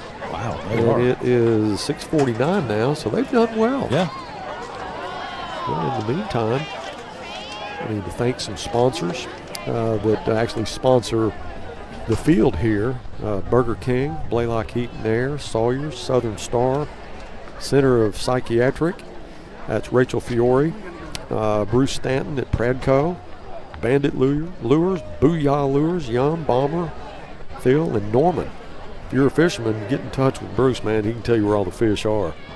The Dermatology Center, George's, Graphic Services, Ken Colley, Farm Bureau, Chuck Fawcett, Argo Medical, Littlefield Oil, AAA Urinit, Dobson Fiber, Lindsay Realty, Matthew H. Scott, Attorney, ArcBest, Arvest, McGrew Crew, Doug Hasley, Fort Smith Therapy, Health and Wellness. Appreciate them. They're our major sponsor on the Grizzly Sports Network. Brashears Construction, Northwest Fire, SPF America, UAMS, UAFS, and Hardee's. Thank you to all those sponsors. You'll see their banners on the field here if you do come to a game. Mayo Thompson Stadium has concession stands and restrooms at each end of the field for your convenience. Well, I'm anxious to see us get the ball first. Yes. I want to defer, but I want to get the ball, and I can't wait to see the alignment. And it should be fun to watch. Well, I think if Northside wins the toss, they'll defer. Yeah. Dorian Bowers is going to start, quarterback that, I mean, if you go back to the Bentonville game, he took a pretty good lick, and that's scary. And you're just so thankful that he was able to get up and walk off, and been out for a couple of games under concussion protocol, but he will be playing tonight. So that is good. He'll start. I'm glad that he's back and that he's able to come back, and that's amazing that he can come back in 2 or 3 weeks with a head injury like that. Derek Clark will come in at some point, and they're gonna play both of them. Derek has, he's got a couple of weeks under his belt now. But it will be a different alignment for a few possessions. Well, Elijah Rogers, who plays a lot of different positions on the field, he'll play H-back tonight. And they'll probably have him not the secondary, but probably at a linebacker, maybe defensive end. But he's also the punter, and I know he's thinking, God, please don't make me punt as much as I did last week. Wow. And now I noticed last week that Cam didn't deep snap on like the last 2 or 3 punts. He's good. He's good? Yep, he's all good. All right, good. Yep. Once it got to the point that you just don't want to risk him getting hurt, because you were a deep snapper. Well, and he took what I thought was pretty, I don't know if to call it a cheap shot now, but this guy picked him up and slammed him on the ground. Yeah. And, well, now this was after the ball had been snapped and he was not in a defenseless position, but that guy grabbed him and picked him up and slammed him on the ground. I think that's maybe why that they took him out there. You told me that during the game, and I asked the coaches that next day, is he okay? And he was. Good. So Cam's tough. Yeah, he is. Dodgers by a score of 11-6 in the top of the 8th. All right, let's go down to the field. Coach Little, what's the environment like field level? Well, right now it's kind of quiet. I just saw the captains for Northside come out, so the Heritage captains ought to be coming out. Not sure if they're doing the dedication for Coach Rowland before or after the coin flip, but it's supposed to be before. We'll try to be there for both of them. Yeah, and I told Brandon before, and it's going to include you, Coach, that they're supposed to do the dedication and then like a minute later doing the coin toss. And I said, Brandon, if you get in the stands, you're going to have to get down the stands and then over the fence and out to 50-yard line for the coin toss. So get ready. But y'all are in a good place right now. Yeah, we're in a good spot. And plus, maybe after the coin flip sometime in the first quarter, we'll get on up there and have a talk with some of those guys. There's going to be some of the families going to be up there. Glenn Stewart and Dr. Price will be there. Number 5, Trey Taylor. So, it'd be good maybe to get a word with them. Number 63, Jaden Unavansve. I see Coach Beaumont trying to wave somebody over right now, but I don't know if they're on right now, if we're on schedule for this. Well, we should be doing the dedication as we speak, 6:54.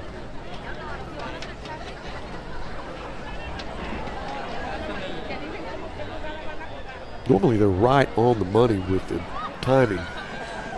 But, yeah, it's a little bit off tonight. I don't know what sped it up. Ladies and gentlemen, please direct your All right, attention now we're to going to do the top dedication. row of the home bleachers on the right side of the press box. Tonight we will unveil a permanent seat in Mayo Thompson Stadium to honor Coach Jim Rowland. This unoccupied seat is dedicated to the memory of and in honor of former coach, principal, and athletic director, Coach Jim Rowland. This seat is where you would find Coach Rowland every night for every event in which Fort Smith students were participating. Unveiling the chair and plaque tonight are longtime friends Glenn Stewart and Dr. Larry Price, and the wife of Coach Rowland, Miss Norma Rowland, and son Steve Rowland and his family.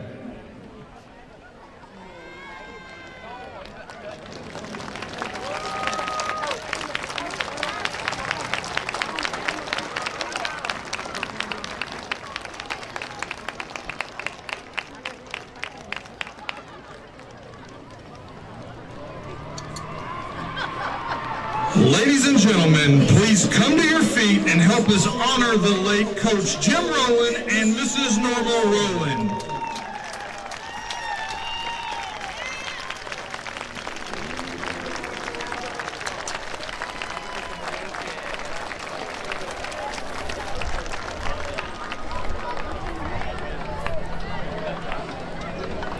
Now, guys, that's pretty special. If you didn't have a relationship with Jim Rowland, you were one of few people, because he touched so many. I was fortunate enough to know him from the time I was very young, and he was one of the finest humans. Tonight's captains for Heritage, number 0, Dominic Castaneda. Number 3, and he was Terrell that guy, Myers. Jeff, that Number 4, Lane he said Misukas. it was white, it Number was white. If he said it was 17, black, it's black. River There was no Zanes. gray area. Nope. He was that way, and he never changed. He never wavered. He never flinched. He never changed his values and anything like that. He stuck to his guns. Captains will go out. There's Trey Taylor, Jaden O, along with Jordan Mosley and Taylor Webster. So hopefully we can get some audio there of the instructions. Yeah, he wanted to give some instructions to the players before they took it back over to him. I don't look like I can run fast. Hey guys, y'all the captains tonight, so if you have any questions, come talk to us. If you come talk to us in a nice way, we'll respond in a nice way. If you yell at us, we might yell back. If you're talking to your own team, I don't care what you say. If you're talking across the field, it needs to be positive, okay? Don't want to hear anything negative going from different color jerseys, okay? Piece of cake? All right, here's a coin, here's your heads, and here's your tails. You get to call tonight, you're going to call what? Tails? What do you say? We're all on tails, right? Here we go. And that's a head, so you won the toss. Different. Okay, you won the toss. You guys want to receive the ball? Okay, which way you want to kick? Away from the goal. You want to kick from the clock? Yes, sir. Slide right next to Jamie. White slide next to me. Face each other.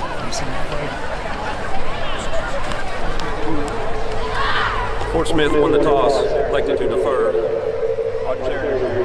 Well, Buzz, we not getting what you want, but hopefully it'll turn out well. I'm anxious to see us on offense, but I do like the fact that we won the toss and we defer. I want to get it in the third quarter. Defense do a good job in the opening possession, hopefully get a 3 and out. But I tell you what, if I was one of those captains and Coach, you were there on the field with him looking over at Taylor Webster, that's a specimen there. I mean, he's 2 of me, Buzz. He's 2 of me. Yeah, and sometimes he can have a bad attitude too. Northside football. It's the players running onto the field. It's more than 14 state All right, so back on schedule as they're playing the hype video on the Jumbotron, and then after that, Bentonville's going to enter the field now The Grizzlies will come out of the east end zone. Now, the Grizzly Cubs are going to lead them out. This is going to be pretty cool, so we'll have a ground shot of that. Looks, throws it, complete. Rashawn Clark still on his feet, 10-5, touchdown Rashawn Clark. Those select few who put on the jersey are chosen. They wear the colors, they pay the price, and they succeed. They are Grizzlies. McClain going to keep it himself. McClain at the 10-5, touchdown McClain Moody. Together we stand as tall as the old smokestack on top of our beautiful campus. Our memories are etched in stone for all to remember, and our blood flows Grizzly red. McClain pulls up, throws. Ezra complete. Ezra at the 20. Ezra at the 10-5, touchdown Ezra Phillips. For over 100 years we've been Grizzly mad, and today we will continue the tradition that has set us apart from any other.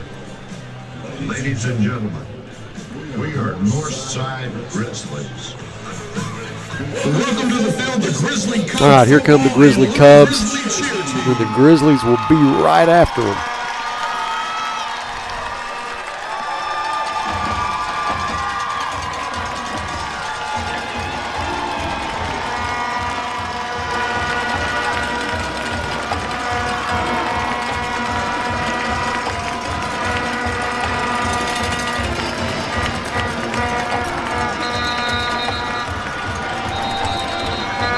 The sun has traveled down Garrison Avenue and found its home in the western sky. Fort Smith, it's Friday night in the River Valley.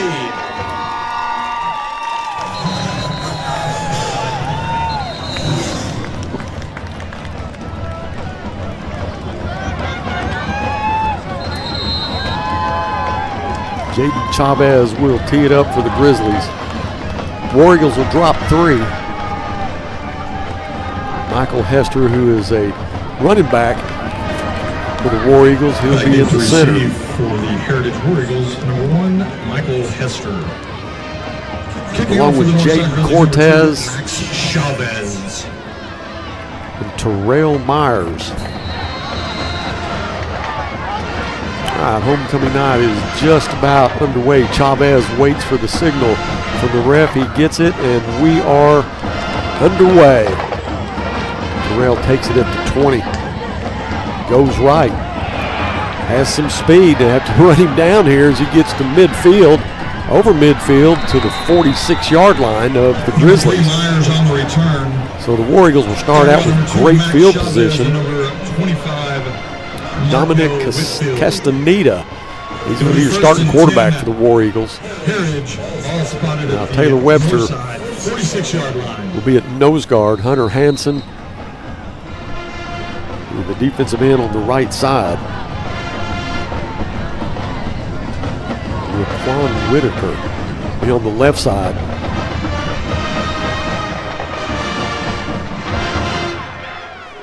Castaneda works out of the pistol. Hands off up the middle, nothing there. That was Hester. Calderera, Jonah, and Lucas both there to make the stop. Lucas Calderera. Gain of 1, second and 9. That's a good form tackle there by the middle linebacker for the Grizzlies. He looked good there. Now it's pick up of 1, second down and 9. Castaneda sends a man in motion. And there is a flag down.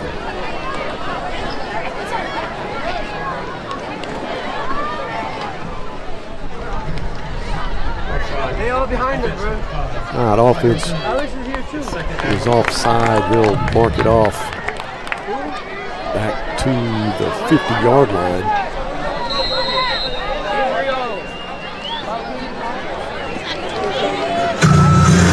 Down at 14. Julian Castaneda splits wide to the left side.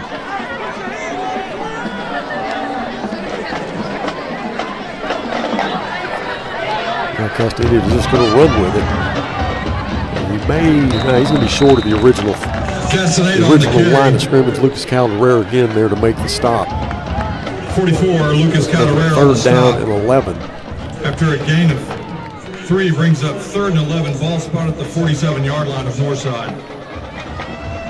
Castaneda, who wears 2 numbers, he's either going to be 0 or 11. He was 11 in last week's game and wears 0 tonight. Jeff, you just get to pick him out when you want. That's it. Castaneda wants to throw. Here comes the heat. It's complete. Looks for a cutback lane, and he will get to the 41-yard line.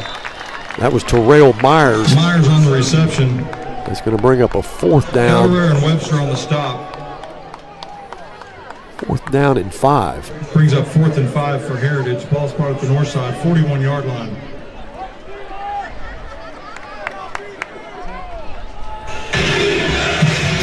So the War Eagles go for it. Castaneda will send twins to both sides. Ball on the left hash.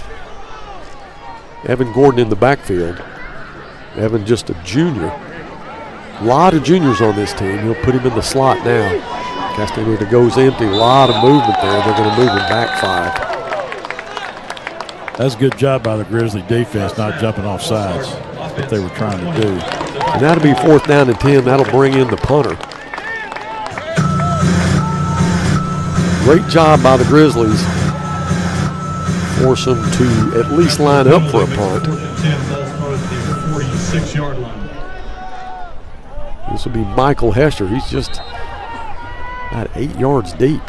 Now he'll back up. Cam Massey will be at the 10-yard line. Position. Massey back deep to receive. Hester takes the snap, kicks it away. Massey's going to catch it at the 12. Massey straight up the gut to the 20. And that's where the Grizzlies will start their first possession. So let's see how they're going to line up here. Massey on the return. Cortez on the stop. Now, from what I was told, Dorian's going to start. It'll be 1st and 10. You're going to have Taylor Webster at one tight end. You're going to have Elijah Rogers either as a tight end on the other side or an H-back. And then Malachi Warren was going to be a running back. And that is the case. So Malachi Warren, who you've seen at linebacker all year, is a specimen. He'll be on the left hip, gets the call. Needs to have some speed to get to the edge. Cuts back to about the 24-yard line. Warren on the carry. Great job down there by Keelan Mendoza. Myers and McFain on the stop. Really working on the safety, Cohen Smith. 2nd and 6. Keelan Mendoza, I got to watch him show his speed at an FCA event this past Wednesday night, Jeff, on a scavenger hunt. I saw him running. Yeah. He's got some real speed. Malachi with the call again. Malachi off the left side. It'll be a pickup of Warren. Yeah, I'm liking that one pink shoe and one white shoe thing he's got going on there, Malachi. Am I seeing that right? Well, I think it's tape, but I believe, your color is right on. Now he's going to come out. Jaleel Colvin will come in. Cam's going to split wide to the left side. Mendoza split to the right. Techmeyer in the slot. Or he wants to throw. Complete to Mendoza. Mendoza makes a man miss, gets a 1st down. Had one more guy to beat. That was Jake Stout. Jake held on for dear life. Coach Little, do you like what you see so far? Well, so far, 2 tight ends. We're not getting a whole lot of yardage on that right now, but I like the 1st down. We're moving the football. Get in a little bit of groove and never know what might happen. Another new position is Abram Dodson. He's in the slot on the left side. Screen pass to Massey. Massey makes a guy miss. Massey off to the races.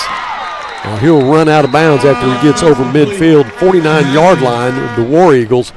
How many times you seen Massey turn that into 6? He has that knack.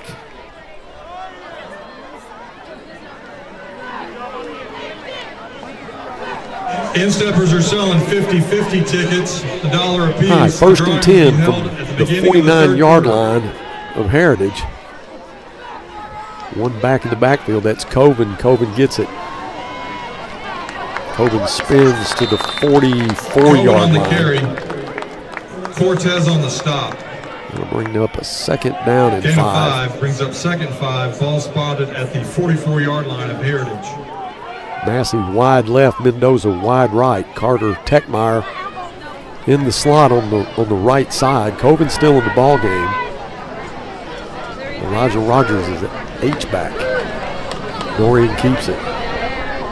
Dorian will be close to the first down. Let's see. Well, they won't give him a good mark. Looked like he was going to be on the other side of the 40, but they mark him on the back side of the 40. That'll bring up a 3rd and 2. At the 41-yard line of the War Eagles. Now Techmeyer comes out. Taylor Webster will check in. Warren Bijou, it's good to see him back. He's been fighting back spasms. He's the running back. Dorian out of the pistol, gives it to Bijou. Bijou right up the middle. He'll have enough for the first down. Number 8, Bijou on the carry. Taylor Webster looking for the pancake block. Whoa, that was Tyler McLaren, junior linebacker, having to deal with number 99. Coach, did you get a good look at that? I tell you what, that's a lot of beef up front right there for him. Well, that is. Well, right now the Grizzlies are controlling the line of scrimmage on both sides of the ball, so this is a good sign. 1st and 10 for the Bears at the 35-yard line. That's Bijou. Bijou still on his feet. Looked like they had him at the line of scrimmage. He was able to break a tackle. Cortez on the stop. To the 26-yard line. That's going to bring up a 2nd and short. 2nd and 1. I know you coaches love 2nd and short. Gives you a lot of options. Coach, what are we calling here? I'm calling a run. You know, I'm an offensive line coach. I like run blocking better than I like pass blocking. You got a good runner in there with Carter, and he cuts up over the 20 to the 18-yard line. Got a good Just keep moving them. If it ain't broke, don't fix it. That's right, and he got a good double team there at the point of attack. Misakoutis on the stop. All right, that was Derek Clark. 1st and 10 Grizzlies. Ball spotted He's going at from the linebacker to quarterback. 17-yard line. Now Dorian Bowers back in the ball games. Boy, Coach Frazier doing a lot of platooning here now. Youngblood still in the backfield with Bowers. Bowers wants to throw, looks left, Massey, there's a flag down.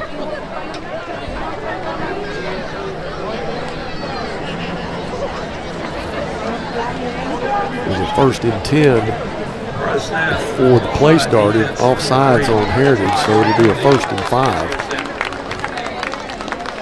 And Massey, after he made the catch, I'm sure he had 6 on his mind. We'll let me get a rerun of that now. It's trips to the left side. Mendoza split wide to the right. Bijou, nothing there but the end zone for, check that, that's Youngblood. Jaden Youngblood gets the handoff, nothing there, gets it into the end zone. We're getting ready to have some push-ups from the JR POC. Let's see if we can get a shot of that. From the 12-yard line. JROTC will do push-ups after the extra point. Number 20, Jalen And they have Chavez to, however many points they're on the board, that's how many push-ups they have to do. And that will be Chandrea Parker. As the extra point is good, makes it 7-0. So if we can get Jordan maybe to get a shot of the push-ups here from the JROTC, it's going to be right in front of her. We're going to have 7 push-ups here.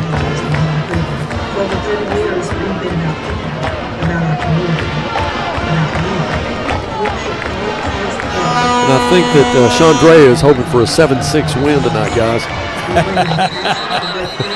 Could be. Or a 7-0 win. All right, the Bears with a great drive. Well, it started really suspect after the kickoff return to the 49-yard line of the Grizzlies, but they were able to get a Number 2, Max Chavez to kick off. 11-play drive. Back deep to receive number 1. Yeah, forced Heritage to punt. And then started at our 20-yard line and worked it all the way down. You say 11 plays? Yes. Here's the kickoff. Jalen Chavez to the 10-yard line. Slips a tackle. That's Hester. Hester's a good athlete, good runner. I watched a lot of film on him, and he's one of those guys like our Cam Massey. You want to try to get it in his hands as much as you can.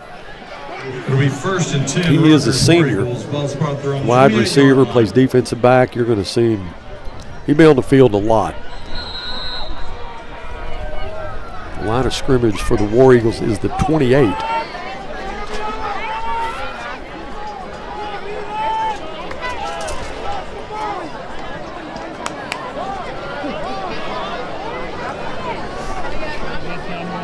Castaneda will want to throw, looks left side, is complete on a little bubble screen, but nothing there but a loss of yard. That's Terrell Myers, who had nowhere to go.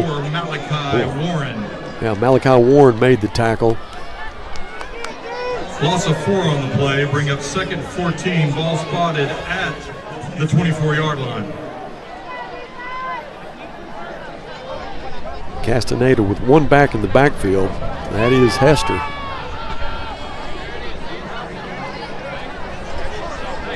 Fakes it to Hester, looks right, throws complete right over the head of Taylor.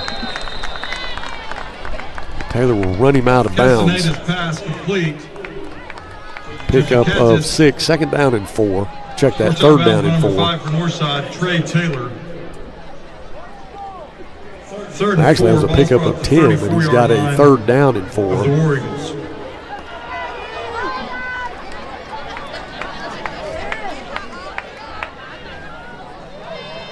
Castaneda fakes it, keeps it himself. It looked like Whitaker was there to make the stop. That's going to bring up a 4th down and 4th and 2. Number 57, Raekwon Whitaker on the stop. 4th and 1, ball spot at the 37-yard line. So it looks like they're going to keep the offense on the field and maybe try to draw the Grizzlies off here. One back in the backfield, that is Hester. So Castaneda looks to the sideline. And he'll move Hester to his right hip. He'll give it to Hester. Hester, nothing there for him. Doesn't look like it. And Whitaker's there to make the stop again, so give Raekwon Whitaker a lot of credit right there. So the Grizzlies will get the ball back at the 37-yard line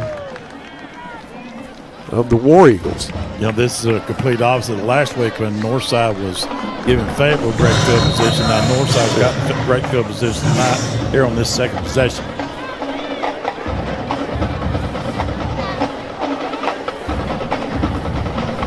Derek Clark will be your quarterback along with Jaleel Colvin. Will be the running back. Elijah Rogers at H-back. Clark wants to throw, wants Massey. It's up in the air. A lot of confusion down there.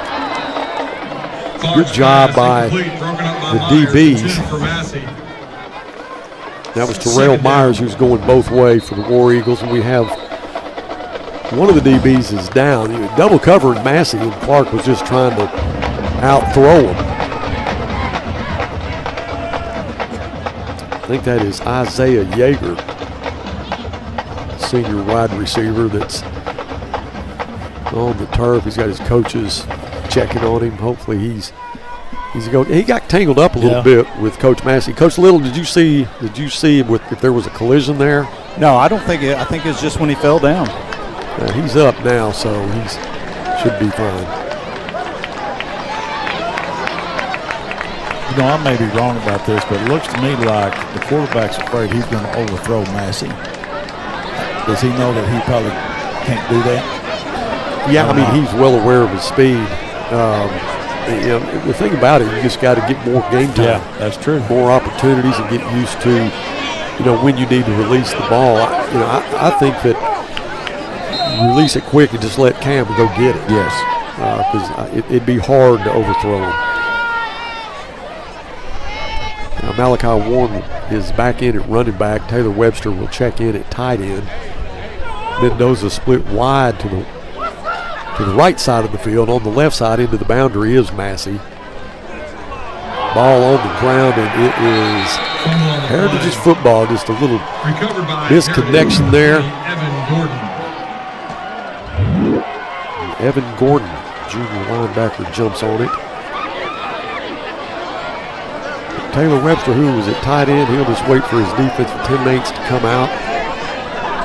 Malachi Warren will go back on the field, 1st and 10 at the 41-yard line.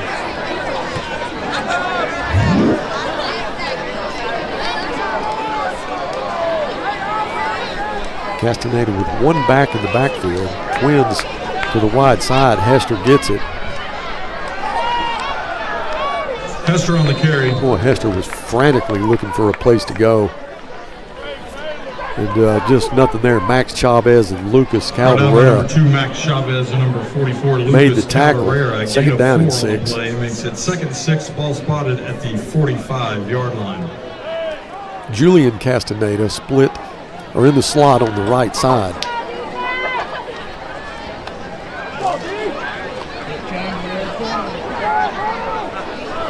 Gordon on the carry. That was Gordon. 33, the Powell will move it. Leading the charge for the Grizzly to the defense. 48-yard line. Gain of 2, makes 3. 3rd and 3. Ball spot at the 48. Hester will come back to the game. Gordon's going to stay in. Julian Castaneda will go into the boundary. Jake Stout split wide to the right side. 2 backs in the backfield for Castaneda. Now he'll send Hester in motion. He gets the snap, hands it off. Gets to midfield, and there's nothing but Raekwon Whitaker there. Along with Taylor Webster, he's the last one to get up. It's going to bring up another 4th down. It's going to be 4th and 1. Ball's at midfield, 4th and 1. So Evan Gordon will get a rest. Hester will stay in. Edward Reyes checks in. Castaneda split wide to the left side.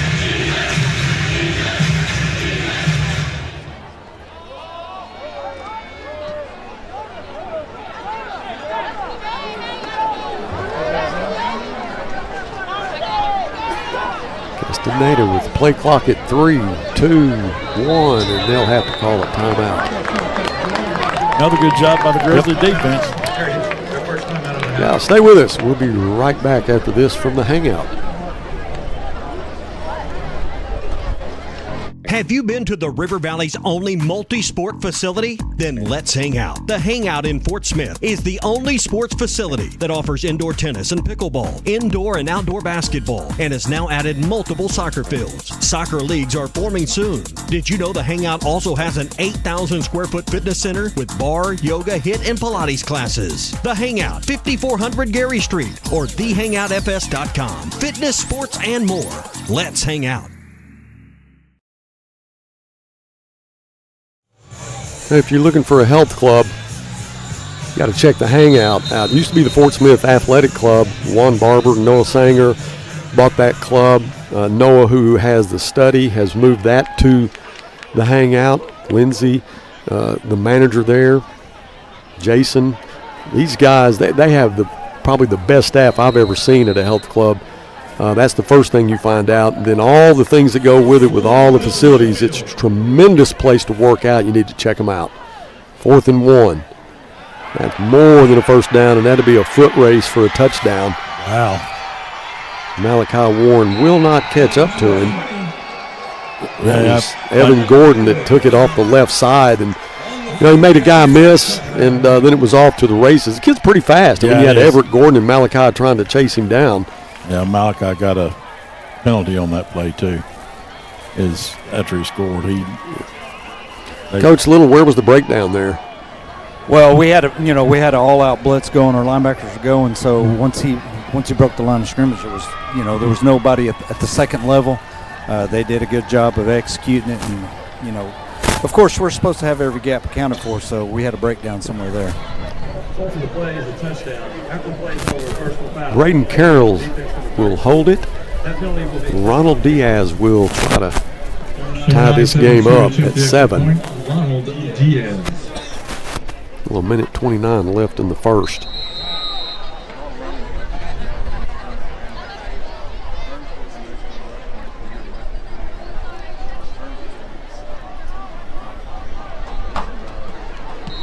Kick is up, and it's good. 7-7 is the score. Stay with us. We'll be back after this from Burton Pools and Spas.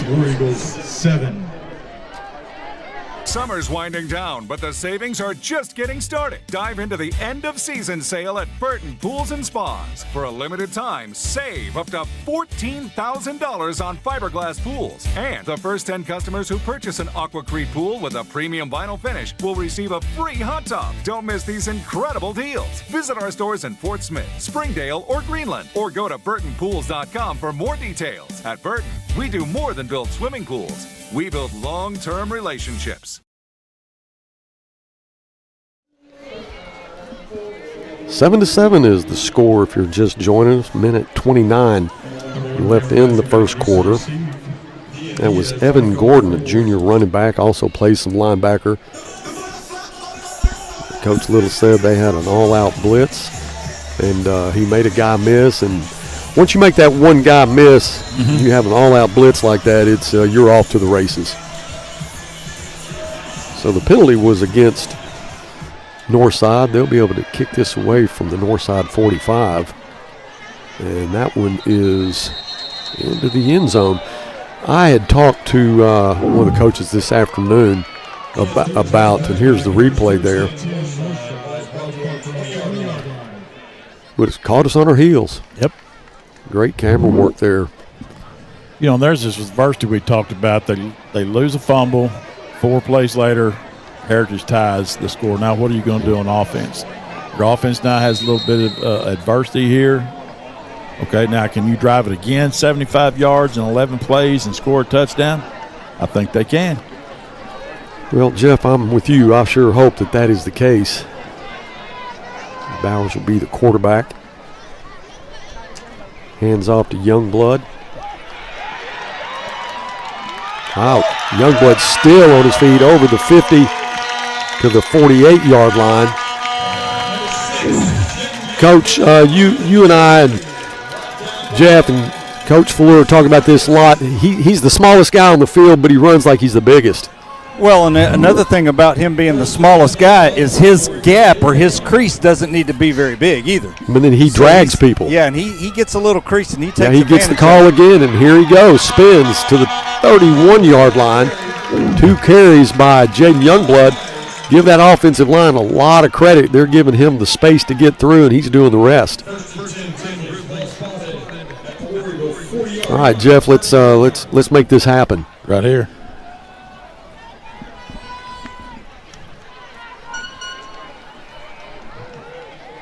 This time, Dorian wants to throw. It's complete. That's Mendoza. Mendoza goes down, and they said that he dropped the pass. It's incomplete.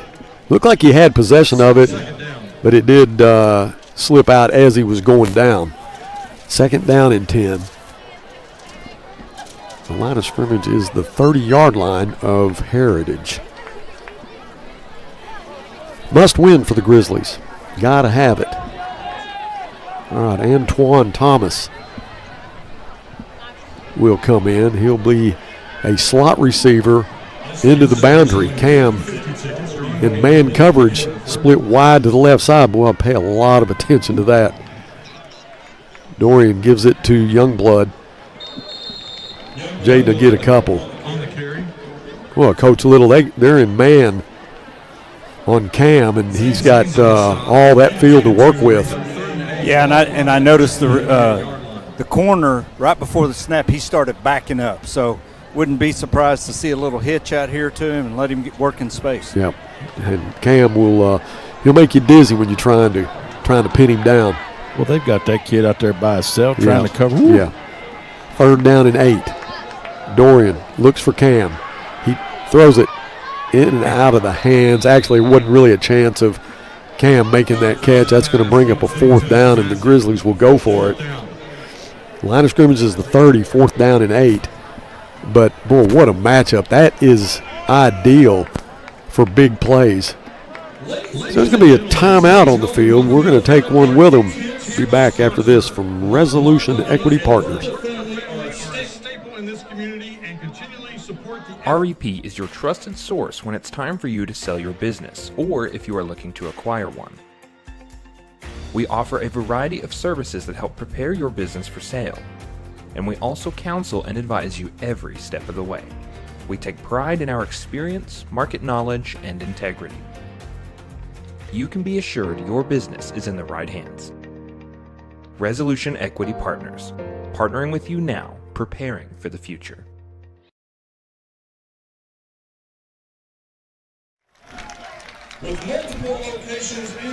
I just had a recognition of the Juan Barber family. That's the Luerta family. And if you live in Fort Smith and you like Mexican food, I'm sure you have been to one of their locations, and they are a sponsor of Northside and also of the Grizzly Sports Network. So now we will flip ends. Grizzly will be going from east to west. Well, the scrimmage is the 28, 4th down and 8. Now Derek Clark is the quarterback. Twins to the left, twins to the right. Clark drops, has time, steps up, lets it go. Looking for Mendoza, in and out of the hands, but what a good play by the DB, Terrell Myers. Just tipped it at the last second. Boy, the pass looked good all the way until it was tipped. Golly, Mendoza he had him beat. Yep. Coach, that was one you'd like to have back, isn't it? Well, you're right there. You got to take advantage of these opportunities when we get them. They just right through the fingers. Yeah, just tipped at the last second by Myers. Good job by the DB, but he was beat.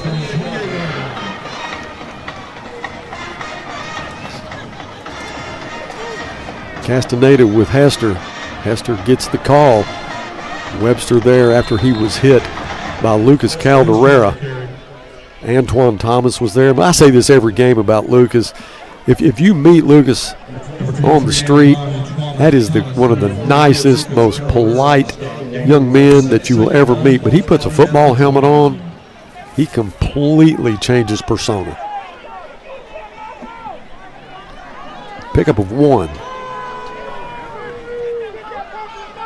Castaneda fakes it to Hester. Wants to throw, steps up. It's going to go long.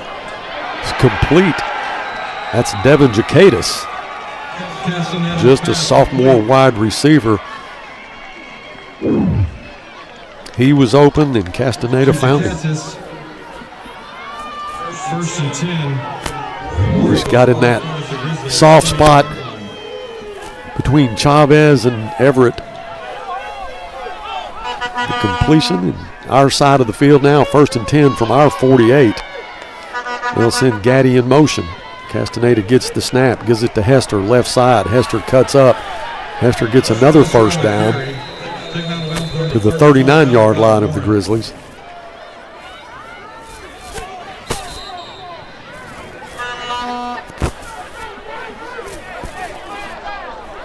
First and 10 for the Warriors. The Grizzlies will take a timeout. We'll take one with them. Stay with us. We'll be right back. The story of our family business starts back in 1878 when our ancestors settled in Old Town Van Buren and set up shop. We have been providing quality work, craftsmanship with the finest materials available using time-honored and traditional methods. Providing quality service to the River Valley for 6 generations.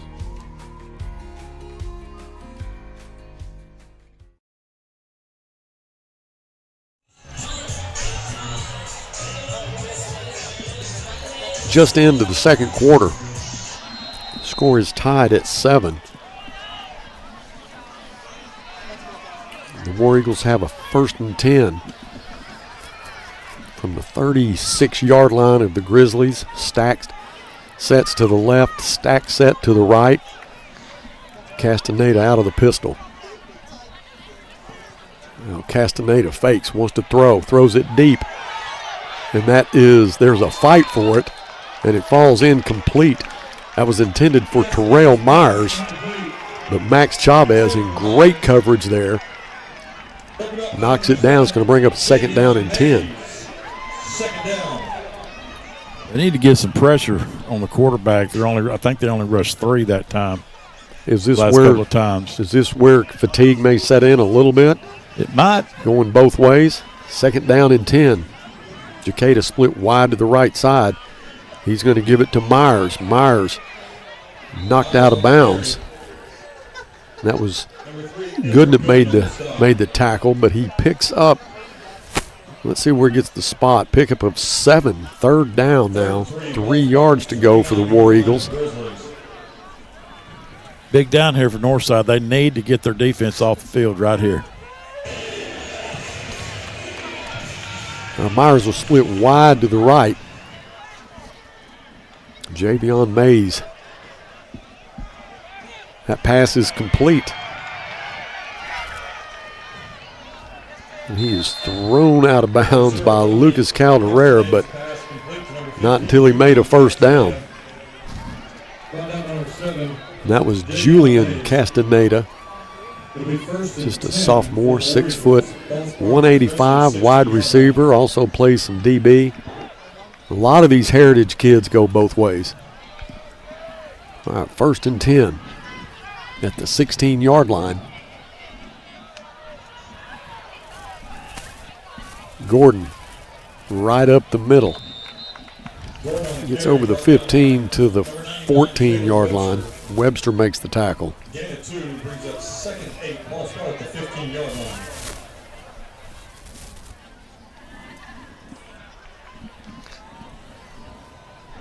Second down and 8 for the Bears.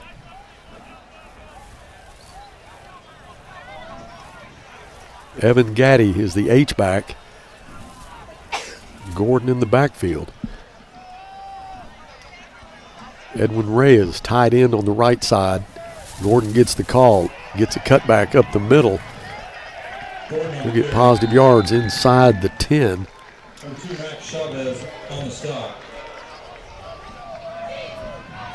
Chavez makes the stop. Brings up 3rd and 2, ball spotted. Got the ball at the 8-yard line. 3rd down and 2. Rogers has been having a lot of success at Rogers Heritage with pulling both guards, and it's a sweep, but it was a handoff. It's not a toss sweep, it's a handoff sweep. They've been having a lot of success on this drive with that play. Yeah, Castaneda with one back, and that is Hester. Bad snap. Castaneda picks it up, looks for some help, and he will maybe get back to the line of scrimmage. Calderera makes the stop, along with Chavez. Big play here for the Bears. First, it's the it'll be 4th down and 2.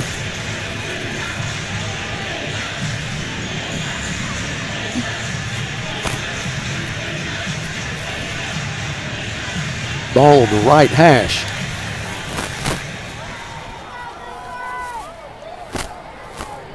Castaneda has Julian Castaneda split wide to the left side. They couldn't get settled with what the play was going to be, so they're going to call the timeout. We'll just stay with it. I'll go down to Coach Little. Coach, what's going on?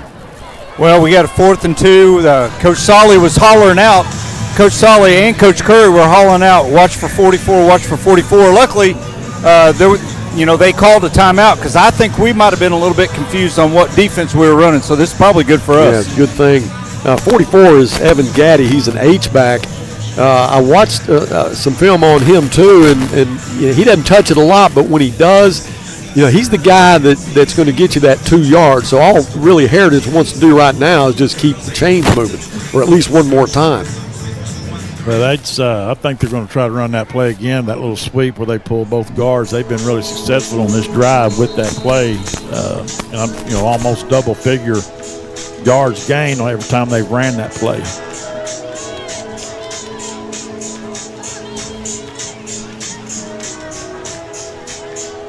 The ball's on the right hash. Gaddy is the H-back on the right side. Devin Jacadis is in the slot, one back in the backfield, and they're going to send Jacadis in motion. And he's going to throw it to him, and it is intercepted. And that was Everett Gooden on the interception. That's his second interception. Had one last week against Fayetteville, playing center field, and did a great job running backwards, made the interception. But, guys, he saw that coming and picked it. Get your replay here, and you look at Castaneda, and Everett dove for it. What a great What a great interception. And hey, I'm going to tell you something. The anticipation, when he read the eyes of Castaneda, he moved on it just in time to get the pick. Well, if you don't make that pick, that's a touchdown. The Grizzlies have it at their own 4. Bowers, the quarterback. Jaden Youngblood, the running back. Cam split into the boundary. Mendoza split wide right. Handoff, Jaden. Jaden makes a man miss. Off to the races, still going, spins. Can't bring him down. That's the power of the young man right there, all the way out to the 28-yard line. So what should have been about a 4-yard gain turns into a huge gain all the way up to the 28-yard line. That gets you out of a hole quick. Bowers out of the pistol. Right, check that. That's Clark. Here comes Youngblood again. Running off the right side of that offensive line. Wow, what a hole.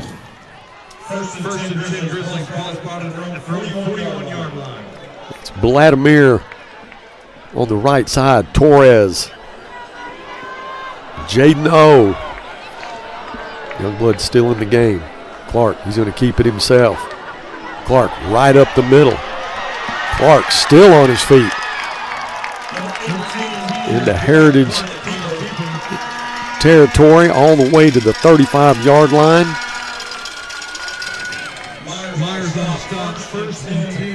Coach, did we get mad or something? Well, I tell you what, the offensive line, the last 3 plays have put on a clinic on how to run the wide zone, and the backs are finding the holes and getting through them. Bijou in the game now. Bijou right side, spins to the right, spins to the left, runs backward, keeps grinding to the 26-yard line. Pickup of 9. There is a flag down. Well, I'm impressed with our running backs and with Derek Clark.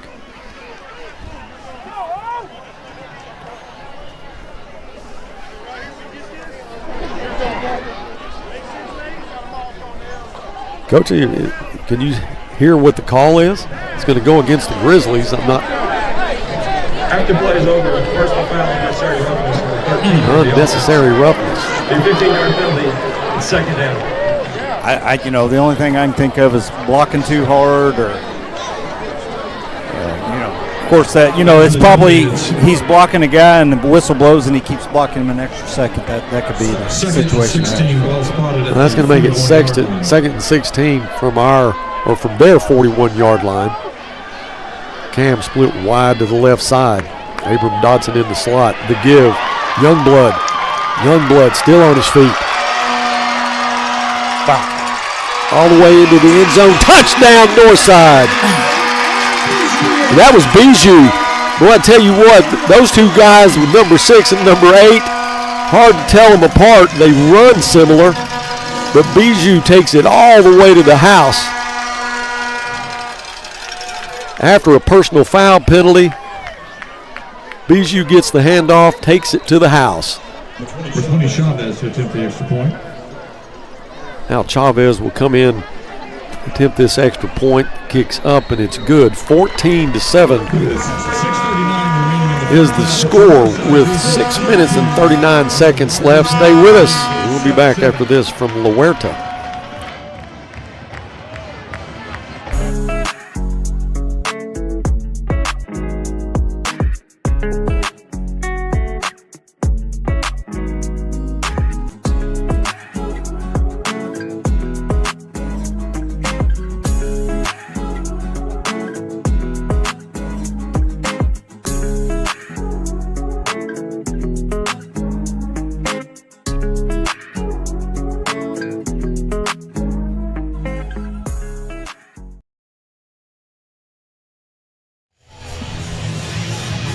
The longest drive.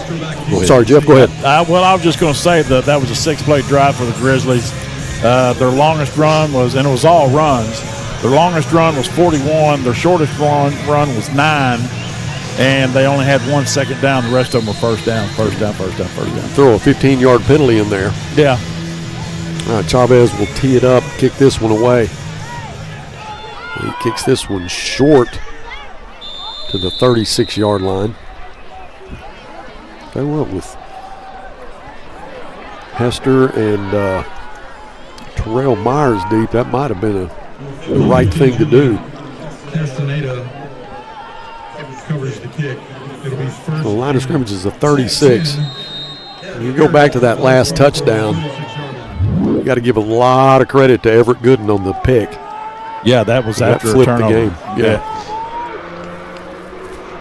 Castaneda out of the pistol, hands it to Hester. And he is hammered by Taylor Webster.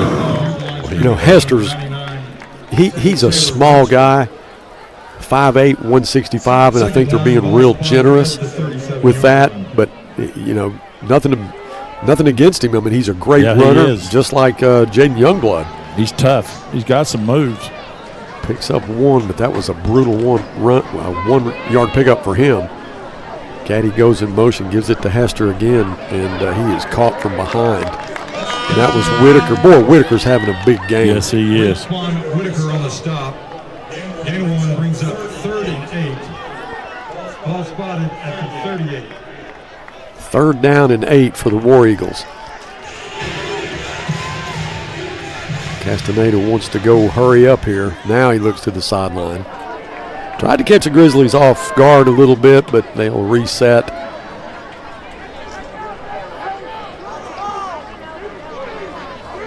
Castaneda feels the pressure, now throws the screen, but Javion Mays, he smelled that one out, guys. No faking out Javion Mays. He saw it coming. It's going to bring up a 4th and long, so they'll have to punt this one away. And that'll be Hester that'll drop back to take the snap. Cam Massey will set up really inside his own 30. It's like Hester will catch the snap at his own 22-yard line.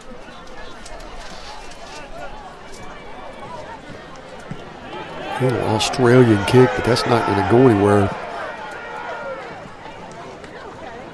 To the 38-yard line. Down by number 2. So I guess you want to do whatever you can to kick it away from Massey. That'd be a good coaching move. Jeff, you remember when we were doing radio only and we were in Bryant, and that's back when Trey Norwood was playing, and he was the punt returner, and he returned one for a touchdown, and they called it back. And then the next time, did the exact same thing. He was fun to watch. He still is a special player. All right, this is Youngblood. Youngblood spins. Youngblood makes another man miss. Wow, what a run by Jaden Youngblood to the 31-yard line of the Heritage War Eagles. Wow. Now Bijou will check in. You go back to the days of Ty Massey and Sunquist Church, and they'd platoon those guys in. And this is what you're getting with Bijou, Jaleel Colvin, and Youngblood. Now Bijou gets the call. Here goes Bijou. Bijou to the 23-yard line. That's a pickup of 8. 2nd down. 2 yards to go for the Bears. And I go back to that pick from Everett Gooden. I think it changed this game. Well, and then they drove 96 yards in like 6 plays. Ball on the left hash. Massey into the boundary. Colvin gets the call. Big hole. Colvin still on his feet down to the 6-yard line. Wow. Start patting those offensive line on the back. Tell them to keep doing what they're doing.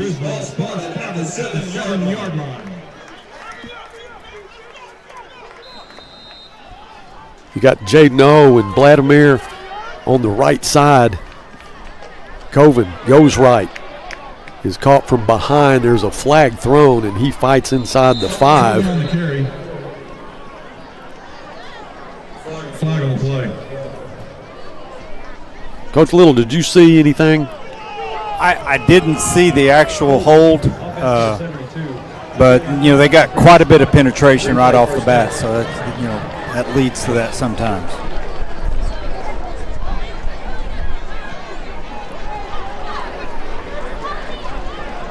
First and goal for Northside. They'll mark it back to the 17-yard line. 17.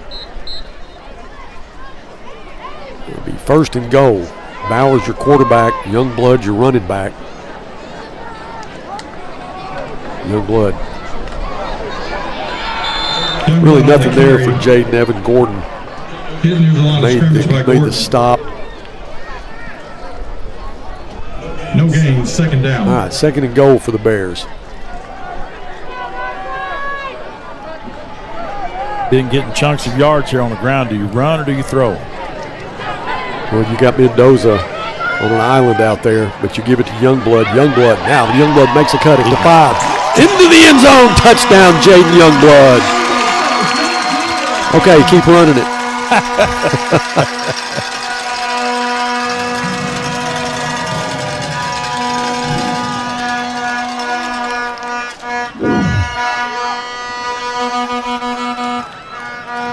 Offensive line doing such a good job for these running backs. This is when you have fun playing football, when you're able to move it offensively, put some points on the board. Chavez's kick is up. With 2 minutes and 51 seconds remaining in the first half, it's the Northside Grizzlies. And did they give the call? It's 21, yes.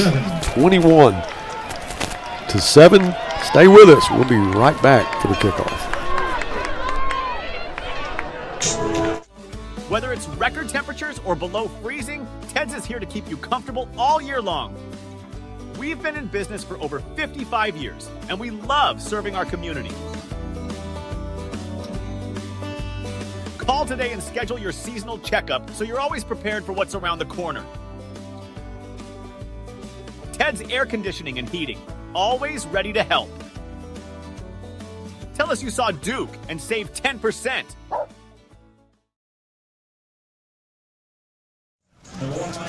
2:51 left in the first half, and don't go anywhere. We got a lot of activity at halftime with our band, the in-steppers, and the cheer team.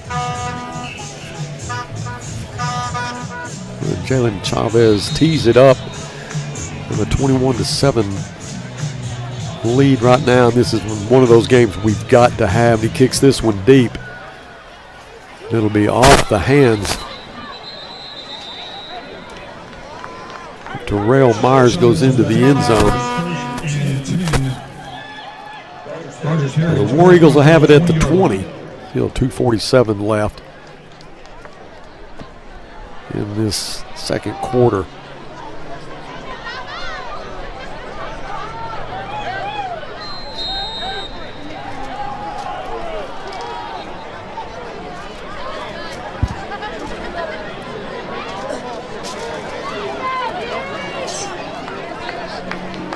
Castaneda's been your quarterback from the start. He'll be working out of an empty set here.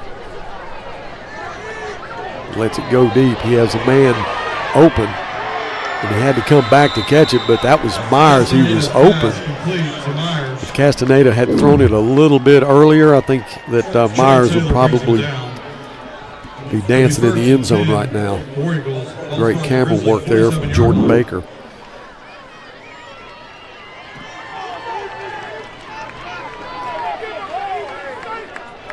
Ball at the 47-yard line of the Grizzlies. Castaneda out of the pistol this time. Sends Gaddy in motion. Hands it to Hester. Hester dances at the line of scrimmage. He'll pick up a couple. Carry number 99, Taylor Webster on the stop. Like Webster basically sat down on him. Ball's caught at the 44-yard line of the Grizzlies. Second down and 7. Heritage has one timeout left.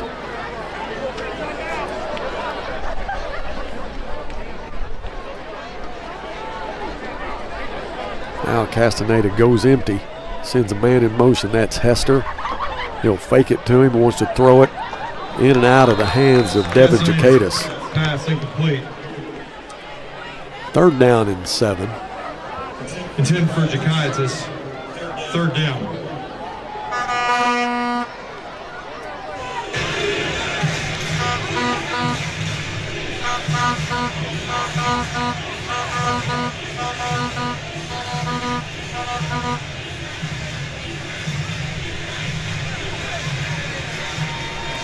Myers and Hester are going to be in the backfield with Castaneda.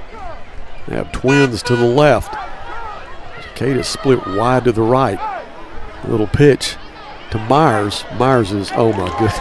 Is that Malachi? That's Malachi. He got him before Taylor was going to get to him. 4th down. Picks up 1, 4th down and 6. Minute 26 left. There's going to be a timeout on the field. We're going to take one with them. We'll be back after this from Potsdam County. Whether it's record temperatures or below freezing, Ted's is here to keep you comfortable all year long. We've been in business for over 55 years, and we love serving our community. Call today and schedule your seasonal checkup so you're always prepared for what's around the corner. Ted's Air Conditioning and Heating, always ready to help. Tell us you saw Duke and save 10%.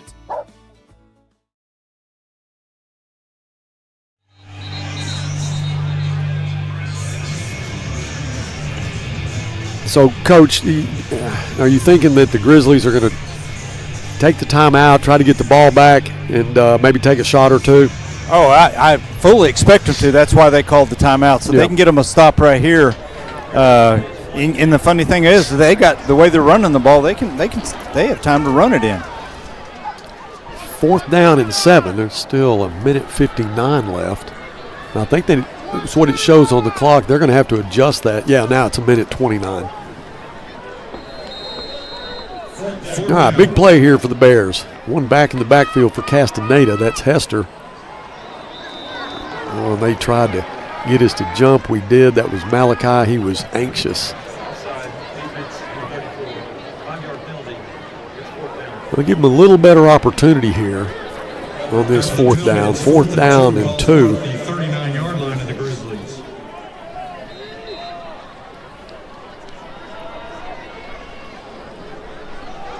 Malachi tried to sneak back, but we couldn't get away with it. Castaneda with two guys in the backfield. He's going to send Jacadis into the slot on the right side. Hester will stay in the backfield. Castaneda throws it. It is complete for a 1st down and more. Hester is still on his feet to the 14-yard line. Nice play call from the War Eagles. That little swing pass to Hester out of the backfield. Be 1st and 10, ball spot at the 14-yard line. Penalties. Wow. All right, 1:09. And they have one timeout left.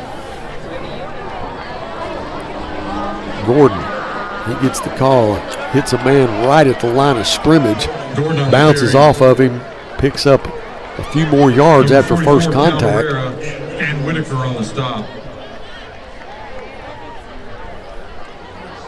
Second down and 2 from the 6-yard line. 37 seconds left. Castaneda with one guy in the backfield, and that is Hester. He's going to look left. He's going to throw it to Hester. It's complete. Oh, what a great open field tackle. Hester on the reception. Chavez.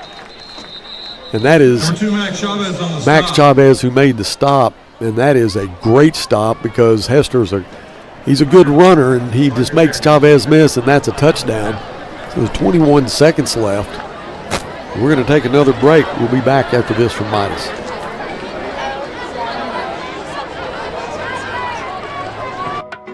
With an older car, there's so much maintenance. Knowing that my brakes are covered for life with the Golden Guarantee is a relief. I'd like to be driving this car forever, so that's why I keep taking it back to Midas. At Escape Camper Vans, we exist to make the outdoors more accessible. We have about 630 vans in our fleet. These vehicles get so much wear and tear. Knowing that there's a warranty on parts through Midas, the Golden Guarantee, is so important to our business.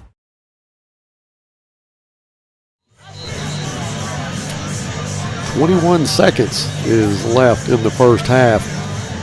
You go back to that penalty when they drew us off sides. They had a 4th and 7, and that sure made a big difference on that, get it down to 4th and 2. But here we are, ball at the 7-yard line, 3rd down, 2 to go.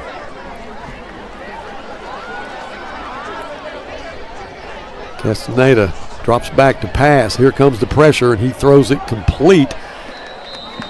That'll be enough for a first down, but he was run out of bounds. So it'll be a 1st and goal. 15 seconds left. The ball's at the 2-yard line.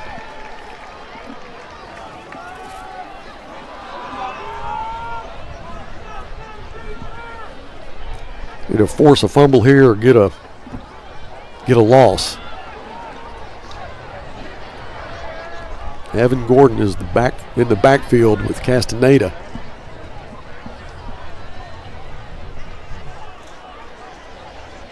He'll send a man in motion. That's Myers. Rolls right. Nobody there. He's wide open. That was Gaddy. Coach Little, that's who you were talking about earlier. Evan Gaddy.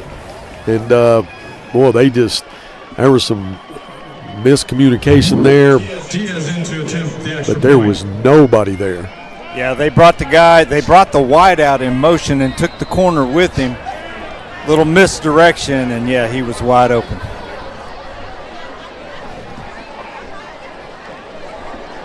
Ronald Diaz, left-footed kicker, makes it 21-14. 12 seconds left in the first half. Hadn't been a lot of penalties, but there have been some critical ones. So we'll just stay with it. 12 seconds left in the half. Don't go anywhere. We've got the Northside band, and then the Northside cheerleaders, and then the in-steppers. Then we're going to have something pretty cool. We have Maddie Winfield here, who is the daughter of Chris Carter, our principal, and she is a graduate from Northside, and she is now the cheer coach at LSU, and there is going to be a spirit recognition. She brought some of her cheerleaders with us from LSU. And then hopefully we get a chance, maybe towards the end of the half, to talk to Maddie. I know that Max and Jet Frazier are here tonight, and we'll try to get a chance to talk to them. So Diaz will tee it up and kick this away with 12 seconds left. Flag is thrown. I was talking to one of the coaches before the game started, and they said that they generally onside every kick, and then the kicker will try to shield the onside kick. And so far tonight, that has not happened. But they'll move it up 5 to the 45.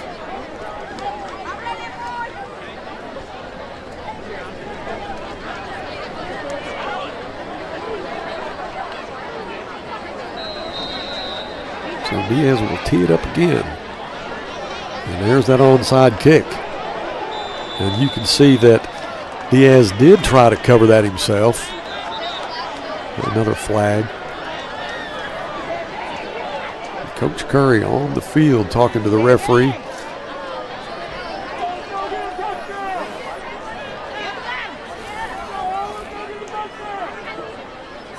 Yeah, I don't know if I'd want to be the kicker shielding my own onside kick. You saw Pat McAfee do it a few times, and you're going to take a pretty good lick. And if you're going to do it every time and they know it's coming, yeah, I would not want to be the kicker. So we'll wait and see what the call is.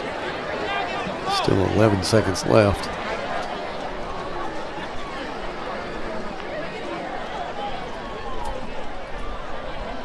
Flag on the play. Well, Coach Curry is about as far out on the field as I've seen a coach get. Coach Little, what's the discussion there? Well, on an onside kick, Buzz, I don't see how that's a penalty because the ball was right there. It's different with an onside kick than a regular kickoff. Yeah, that would be a penalty, but on an onside kick, that to me it looked like he was trying to kick it to himself. He was. So I don't understand why that flag was thrown. And they knew that was coming. I mean, Heritage does this a lot.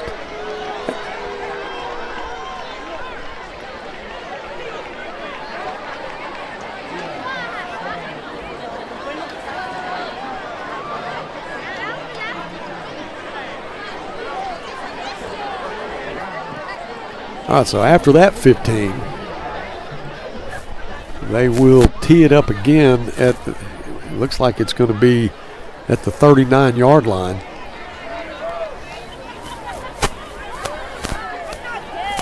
So the logic would tell you that they're going to try to kick the same type of kick, or maybe some kind of a screwball kick.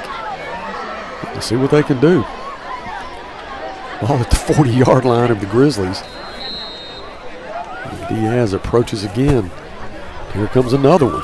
Yeah, it is off the hands of one of our players, and it looks like Heritage may have gotten it back. I believe you're right, Buzz. We'll unscramble the pile and look at this replay here.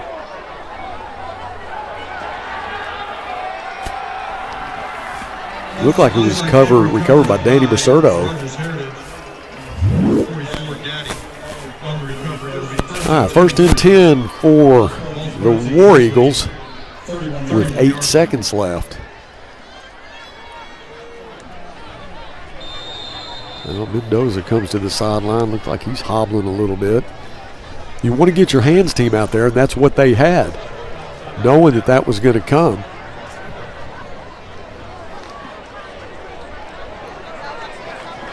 So the War Eagles have it 1st and 10 at the 40-yard. No, check that. It's going to be at the 31-yard line.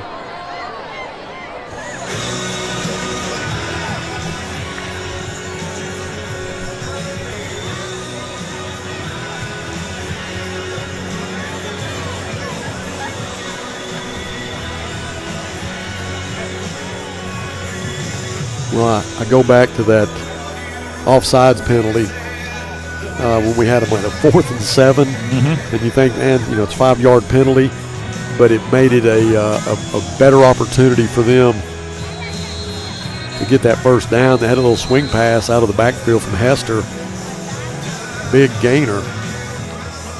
They're able to score on that possession, and then these onside kicks, they're going to have another shot at it with 8 seconds left. It's a one-score game, 21-14. Both these teams have got, they're fighting just to try to get a conference win. Yes, they are, and that was Heritage's last time out, so they probably don't have a time. 1 or 2 shots. Yeah, this one play probably right here. Gordon's your running back. Castaneda works out of the pistol on the left hash. He throws it deep, and that will be intercepted. Pass intercepted by Northside. And that was Everett Gooden, his second interception tonight, but that's gonna end the half. We're gonna take a real quick timeout and come back with the Grizzly Band right after this from the Hangout. Have you been to the River Valley's only multi-sport facility? Then let's hang out. The Hangout in Fort Smith is the only sports facility that offers indoor tennis and pickleball, indoor and outdoor basketball, and has now added multiple soccer fields. Soccer leagues are forming soon. Did you know the Hangout also has an 8,000 square foot fitness center with bar, yoga, HIIT, and Pilates classes? The Hangout, 5400 Gary Street, or thehangoutfs.com. Fitness, sports, and more. Let's hang out. Between life, work, and family, sometimes the person that you need to take care of the most is you. At Fort Smith Therapy Health and Wellness, you're never alone. Through our counseling, we can help you regain control of your emotions, mental health, and life. We provide both face-to-face and virtual therapy services. Whether it's for your child, family, or yourself, Fort Smith Therapy is here to help your true self shine through. Schedule your appointment today with Fort Smith Therapy, Health, and Wellness. Welcome back to Mayo Thompson. I gave credit to Everett Gooden. That was Chavez with the interception. Max Chavez, who intercepted in the end zone in the last play of the first half. It is 21-14. We are going to let you enjoy the band, and then right after that, it's going to be our cheerleaders, then the in-steppers, and then the spirit recognition of alumni Maddie Winfield, the LSU cheer coach. Enjoy this.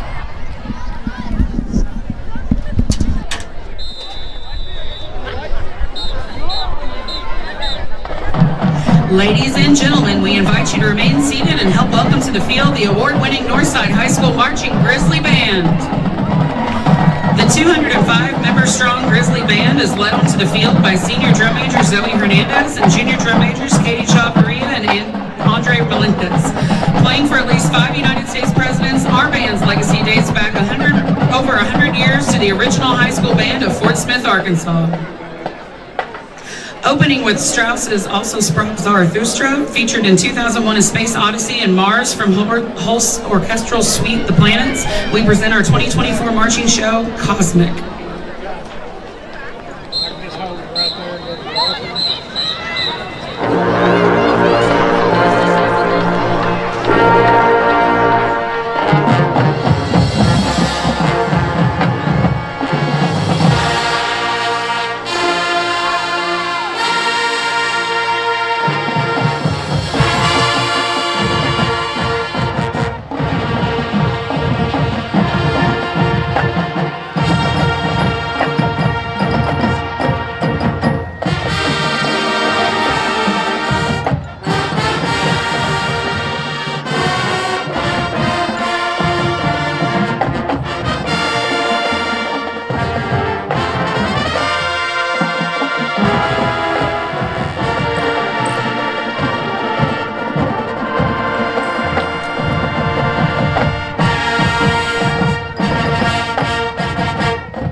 October Skies, featuring our amazing color guard. Here is Van Morrison's galactic hit from 1970, Moon Dance.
biggest stars in the music universe, Elton John has sold more than 250 million albums worldwide, featuring senior All-State French horn player Oliver Durham on one of Elton John's biggest hits, Here is Rocket Man.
Set the warp drives to full power as we boldly go where no band has gone before, to explore strange new worlds as we close with music from Star Trek Into Darkness.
There they are, ladies and gentlemen, your 2024 Northside Marching Grizzly Band.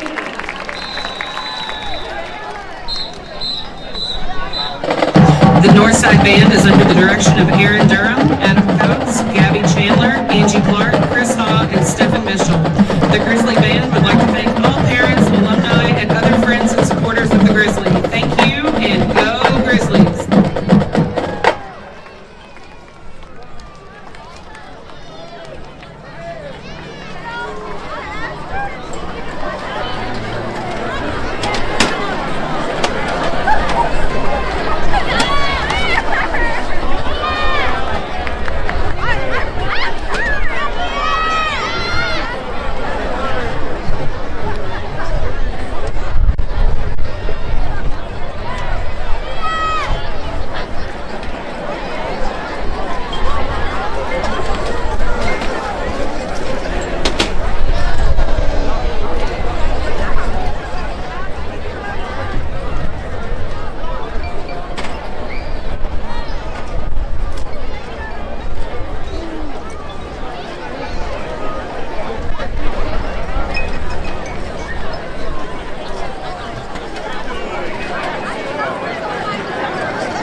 Ladies and gentlemen, please welcome to the field your 2024-25 Northside Grizzly cheerleaders. Your cheerleaders are led on the field by captain and homecoming queen, Sydney Rincon. The cheerleaders are coached by coaches Kaylin Broderson and Kristen Bean.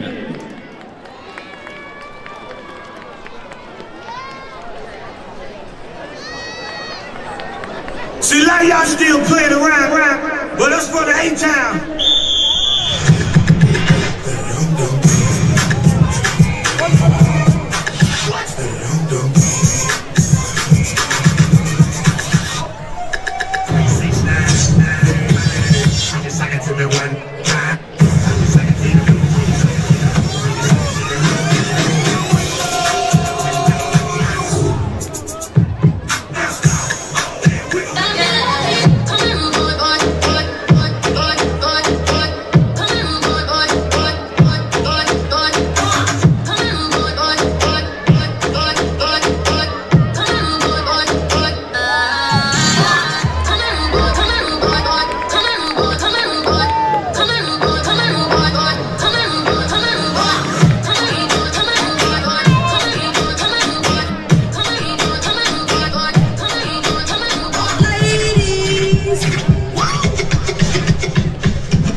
Ladies and gentlemen, please welcome the 2024-25 Northside Insteppers. The Insteppers are led by captains Gabby Linsing and Melanie Rivera and Junior Lieutenant Addie Acevedo. The Insteppers are coached by head coach Emily France and assistant coach Katie Becker. Please enjoy their streamer routine.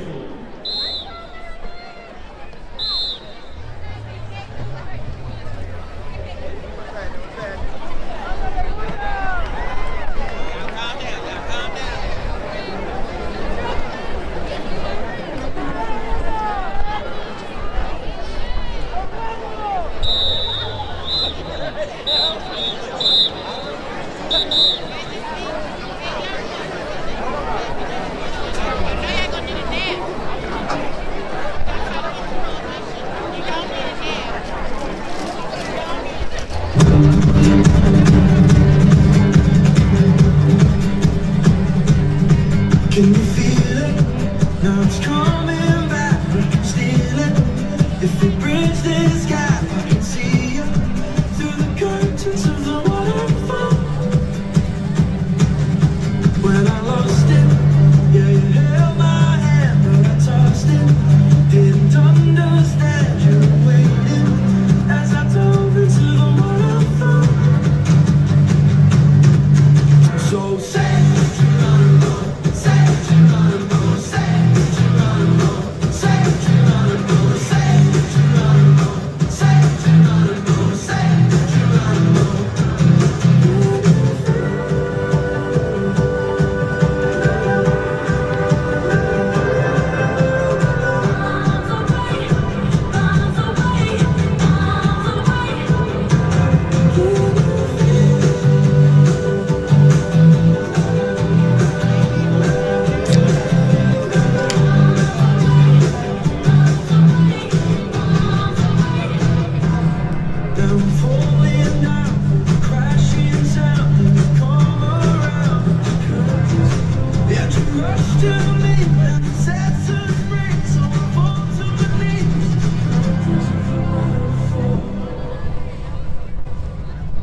Our in-steppers don't go anywhere. We've got a recognition from Maddie Winfield. She is the LSU Director of Spirit Operations and is in town because the LSU playing Arkansas tomorrow, but she is the daughter of our principal, Chris Carter.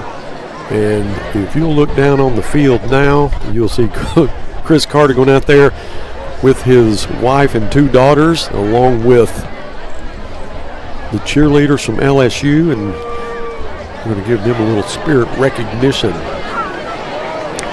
Pretty cool. That's going off to a big school, and she is an alumni, graduate of Northside. Ladies and gentlemen, help me welcome to the field the LSU cheerleading team and Mike the Tiger.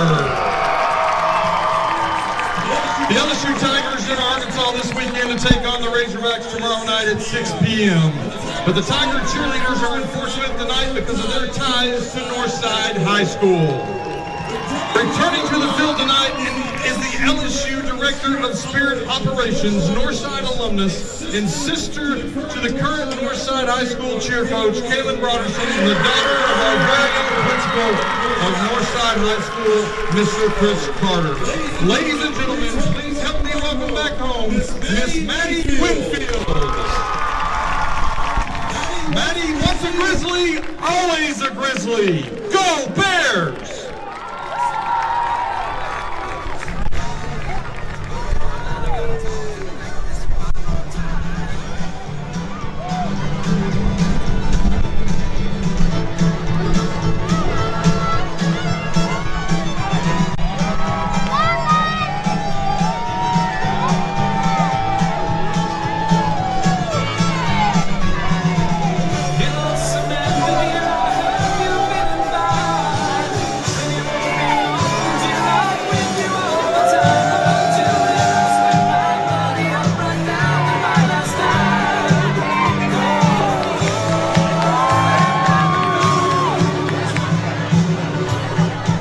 These 2 guys right here, Jet Frazier, Max Frazier, these are alumni. Jet, we were talking, he's not used to that yet, being an alumni. That's right. It hadn't been long enough, has it? It had. So what are you guys doing? Tell me what's going on in your life. Oh, nothing much. I'm over at Carl Albert State College over in Poto, Oklahoma. Right. Playing baseball still. It's my 3rd year junior college. It's been a grind, but it's been fun. Yeah. I got 1 more year, finish up this spring, hopefully. Hopefully I can find a home for a 4-year. Yeah, and then you played some this summer for the Marshals. Yes, sir, I did. And, you just have a love for the game. Scores from around before, the area. While they were having the in-steppers perform in the band, and I was able to talk to you guys, just talk about, hey, if you could come back, you'd do both. You love sports, you love football, you love baseball. It'd be hard to pick between the 2, but we'd love to have you out there as a DB right now, you as a quarterback. And so, Max, what have you been doing? Well, I just got back from Wyoming. I spent the summer up there. I was a fly fishing guide. Really? And, I got paid to ride horses and fly fish all day, every day. How much fun was that? Oh, it was incredible. Yeah. Once in a lifetime experience, and luckily I'm fortunate enough to get to go up there in December. Right. And I'll be back in March. Okay. Well, you were doing a lot of volunteer work for sir. the Grizzlies this last season. So if you were in the locker room right now with a 21-14 lead, you're getting the football 3rd quarter. What are you telling your team? Well, what I've noticed so far is we're running the rock. Yeah. We're grounding and pounding, and that's been something we've needed to establish for a long time. Right. That's always been a question is can we run the football? And tonight we're showing we can. Yeah. It'd be nice to stretch the field vertically. Right. We stretch the ball horizontally well and get the defense moving side to side, but we got to find a way to take some shots too. Yeah, and you got some running backs that are really talented with Coven. You got Youngblood and Bijou, and these guys just need a little bit of space. And if you can get them just a little bit, then they can do a lot on their own if they can just get to the second level. And you've seen some big runs. I think Jeff, he has the stats. We'll get with him on that here in just a little bit. But I think it was like 240-something yards rushing in the first half. Mm-hmm. That's where you want to be. Absolutely. For sure. So you don't want to change that. You want to go back out the second half. Keep doing what you're doing. Quarterback is, you're trying to get used to a quarterback. You got Bowers, then you got Clark, who's a little bit different. They have their own style. And so for a football team to get used to a quarterback, sometimes it's a little tough when you got them platooning like that, but they're doing a pretty good job. Absolutely. So what's next for you guys? What are you doing this weekend? You going up watch the Hogs play, or? No, unfortunately, I think I've had enough of the Hogs. That's part of our jobs as JUCO baseball players. Is we go up there and we work those Hog games as security. And we raise money Is that for right? our school. Oh, Yes, okay. sir. Yeah, this one ought to be a pretty good one. Yeah, this is gonna be a good one. I think so. I went to the Tennessee game, and it was, you could tell right off the bat that the Hogs were dominating the time of possession, and they were just dictating what was going to happen. You think that's going to come down to the end, and to get a 19-14 lead, I think, for a win is what it was. And they have a good football team. They really do. Absolutely. And they just need to believe in themselves. So hopefully they've got that belief now and get a win tomorrow. But right now we got to come back out in the second half because this is a must-win for us. Yes, sir. We've got to have it. We're 0-3 in conference. Heritage is 0-3 in conference. Somebody tonight's going to feel a lot better about their opportunity for the next 4 weeks. So I want it to be the Grizzlies. Well, guys, thank you for coming in. It's great to see you again. Sir. Thank you. Be safe. Have a great weekend, and don't be strangers. Absolutely. All right? Jet and Max Frazier, thank you so much for coming in. Thank you for Stay having with us. We'll be back for the second half kickoff right after this. Summer's winding down, but the savings are just getting started. Dive into the end of season sale at Burton Pools and Spas. For a limited time, save up to $14,000 on fiberglass pools. And the first 10 customers who purchase an Aquacrete pool with a premium vinyl finish will receive a free hot tub. Don't miss these incredible deals. Visit our stores in Fort Smith, Springdale, or Greenland, or go to burtonpools.com for more details. At Burton, we do more than build swimming pools. We build long-term relationships. It's game day at Raising Cane's. If you want to order like a champ, forget about X's and O's. The only play you're running is chicken. So what combo are you picking? We've got tailgates of hand-battered, cooked-to-order chicken fingers and cane sauce, and jugs of freshly made tea and lemonade. This season is about to be unbeatable. Raising Cane's Chicken Fingers, one love.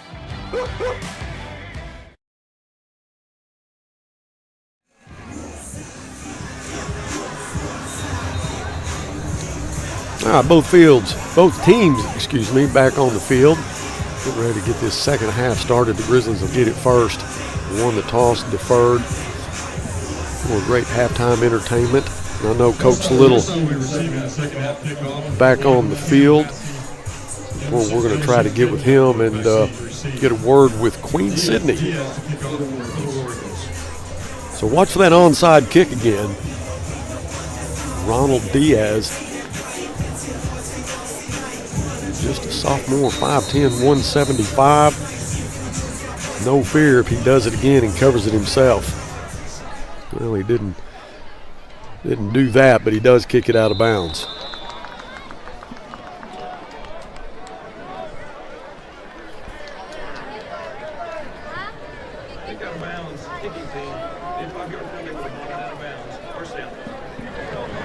Winning 50-50 ticket, 6, 6, 8, 4, 6, 8,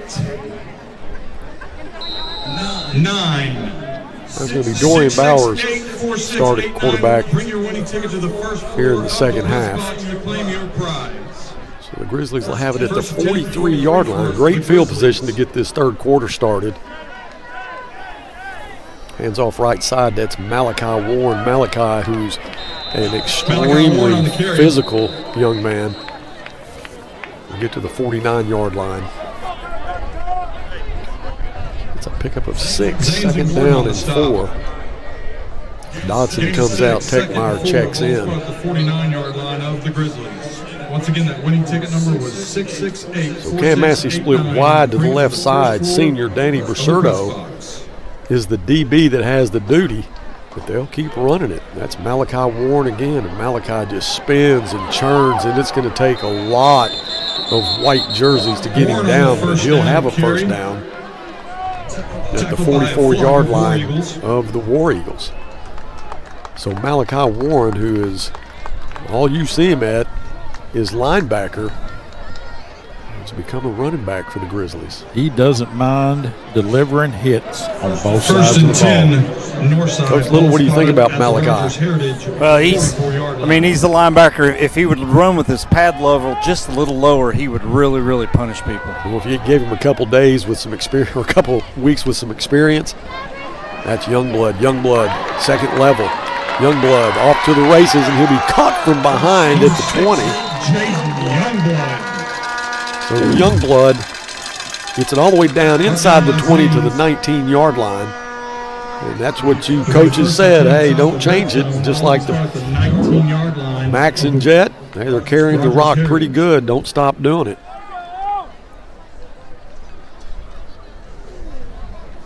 So 1st and 10 at the 19-yard line. Youngblood still the running back. Derek will keep it himself. Derek inside the 10. He'll carry a couple War Eagles with him all the way down to the 5-yard line.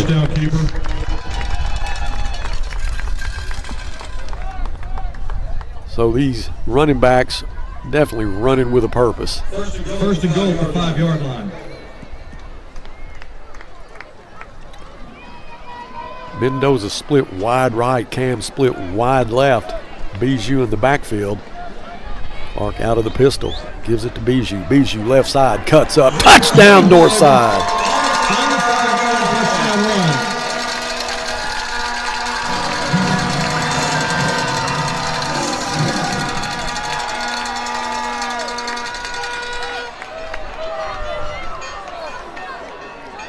Now that he gets to the sideline, that's Youngblood.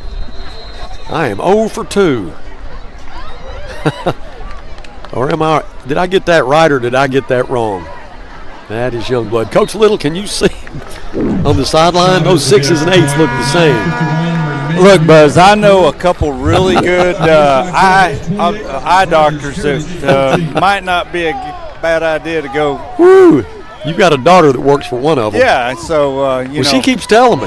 Last chance for I think you might ought to take her up on it, Buzz. Cut me a little slack. Those 6s and 8s, man, they look pretty similar. I don't care who carried it. This is a touchdown Northside. Northside would like to thank its corporate sponsors. That puts Northside for a team over 300 yards rushing for the night on that drive right there. First chance we get, Jeff, the next time out, instead of going to a break, let's try to get some stats on there. But, yeah, that's huge. And I don't think they're going to do anything. I wouldn't. You know, you're averaging over 10 yards a carry probably. Number 2, Max Chavez to kick off. All right, Chavez will tee it up.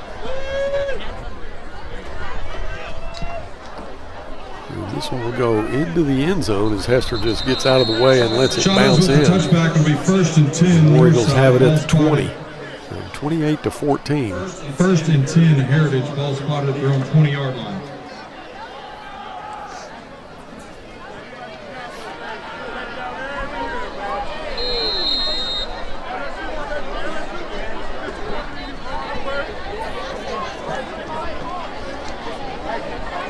Dominic Castaneda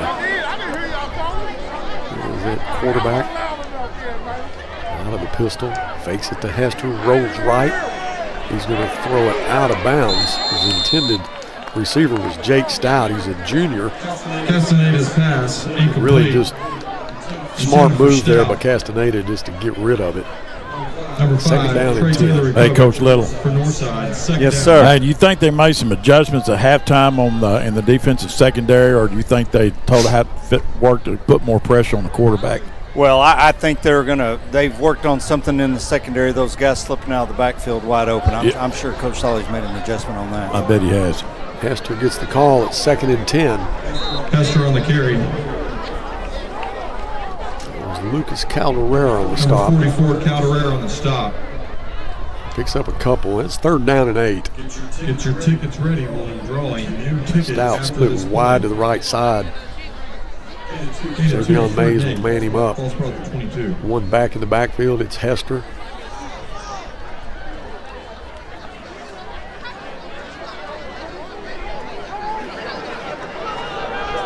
Castaneda at 3rd and 8. Throws. It is intercepted. That's Malachi Warren. Malachi will be taken down at the 25-yard line, but he threw into traffic, and Malachi smartly found the football in flight, made the interception. So the Grizzlies with an early turnover here at 9:07 left in the 3rd quarter, up 28-14 after a great drive on their first possession. They need to take advantage of this and try to start stretching this thing out. First and 10 Northside. Keep running the ball. Now Elijah Rogers will be at H-back. Cam split wide to the left side. Fakes to Youngblood. Bowers rolls left. Complete. That's Elijah Rogers. Makes a man miss. Gets to the 15, inside the 15, but there is a flag down, and I'm afraid it's going to be holding. Bowers pass complete. Nice catch and run by Elijah Rogers. And that one will come back. Holding. Offense number 60. 10-yard penalty. Replay. First down. Once again, that winning ticket number $104 on the line. Penalty goes against Kentrell Baker. 7535994. Please bring it to the first floor of the press Back box. to the 35-yard line. First and 20 It's after first the and penalty. 20. Ball at the 35-yard line of Heritage. Handoff is Youngblood. It gets over the 35 to the 30. Youngblood on the carry. Maybe the 33. Let's get a couple out of that.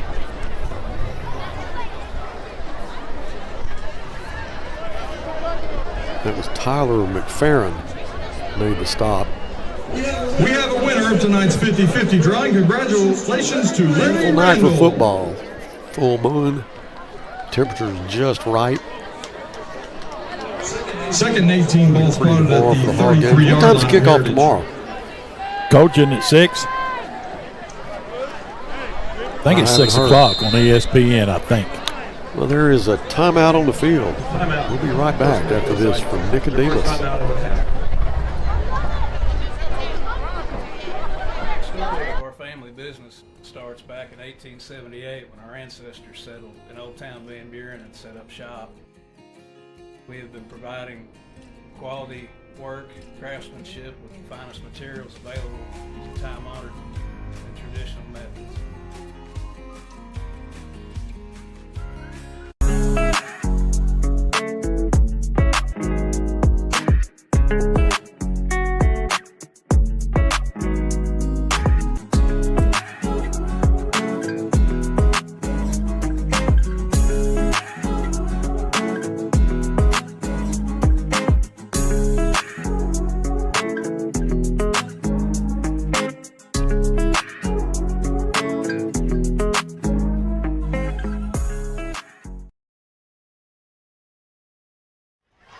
Bowers wants to throw. Looks for Cam. Cam in a post. Catches it. Touchdown, Northside. Cam on a post route. We're in man coverage, and Bowers delivers a strike for the TD.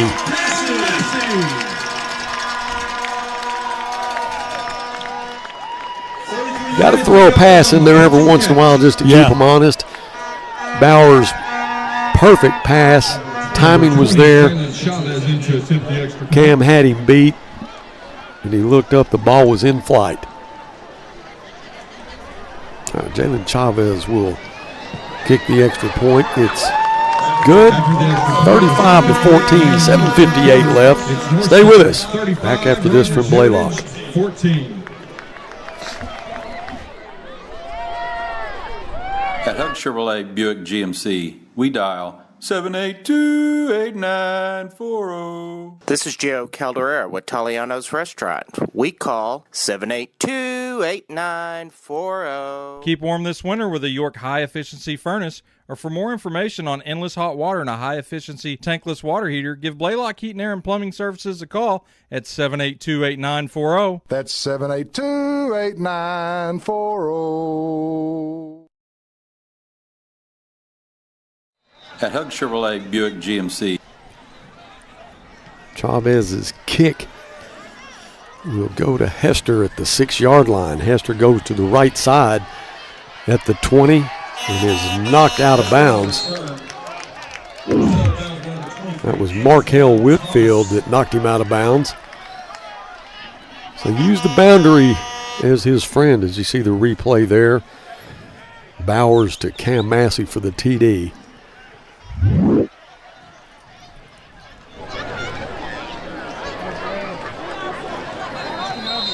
Hester got it back to the 23-yard line. Castaneda will have it 1st and 10.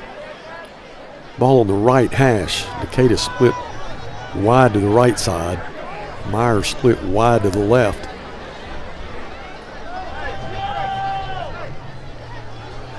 Hester not going to go anywhere. Hunter Hansen there to make sure that wasn't going to develop. Nope. Nice play by Hunter Hansen. It's going to bring up a 2nd down and 15. Second 15, ball spot on the 18-yard line.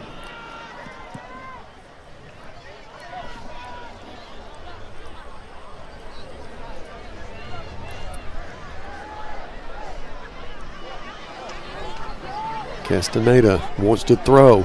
Throws to the left side, and it is complete. That's been one of his favorite receivers tonight, Devin Jacadis.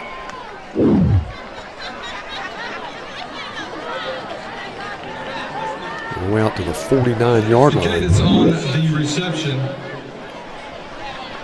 Number 3, Everett Gooden on the stop. It'll be 1st and 10 Heritage. Both runs on the 49-yard line.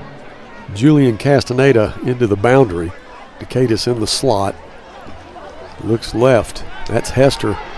A little screen pass. Hester over the 45 to the 44. The pile is still moving.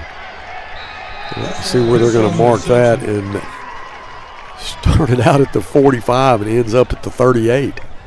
Does forward progress, I guess his forward progress hadn't stopped. I guess that still exists, doesn't it? That play it did. Yeah. Ball spot at the Grizzly 38-yard line.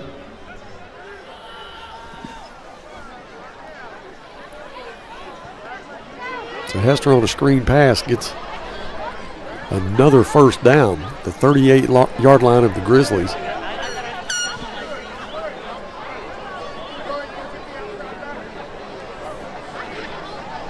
Another pass complete to Cadis. Boy, he just slipped out of the hands of Lucas Calderera. And he is shaken up a little bit. He's down at the 31-yard line. 42, Jonah Calderera on the stop. So he will actually go to the turf. He's holding his ankle. Took a pretty good lick from Lucas. And then took another one right after that. So he was going to have his coaches come over and check it out. Hopefully it's nothing serious.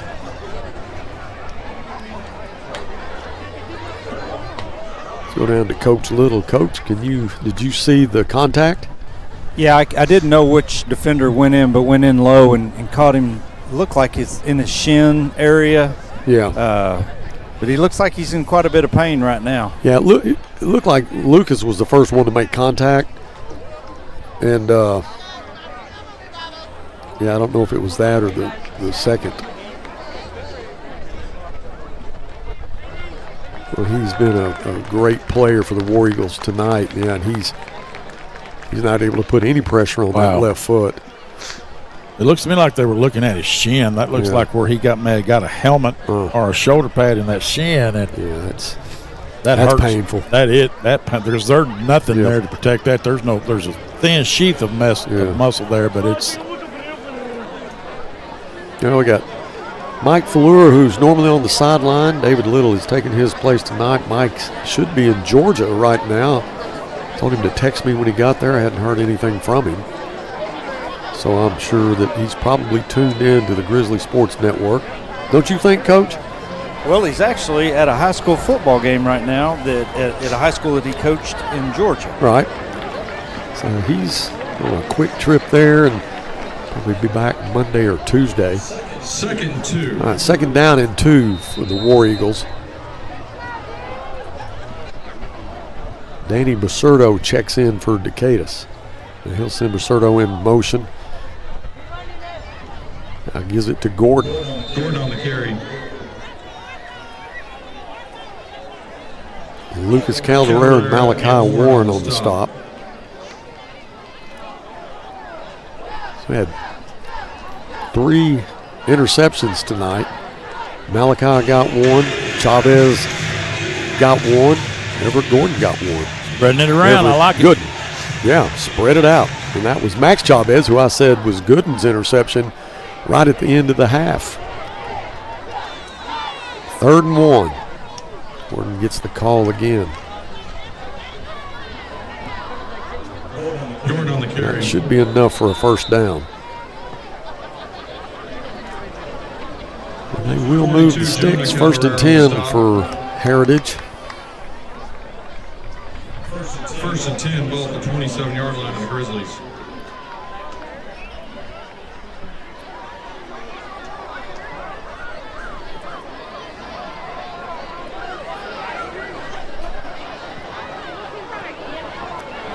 Gordon wants to throw. Throws it down the middle, and it is incomplete. Right over the head of Jonah Calderera. Now short hopped into his intended receiver. 2nd down and 10. Intended for number 15, Julian Castaneda. 2nd down. All right, Hester back in the ball game. As Gordon will get a rest. He'll send a man in motion. That's Julian Castaneda. Well, that screen was set up right up to the time that Jonah Calderera nailed him. Wow. 3rd down and 7. When you hang a ball up there like that, you give some of those linebackers a chance to get a beat on you. They can really inflict some damage.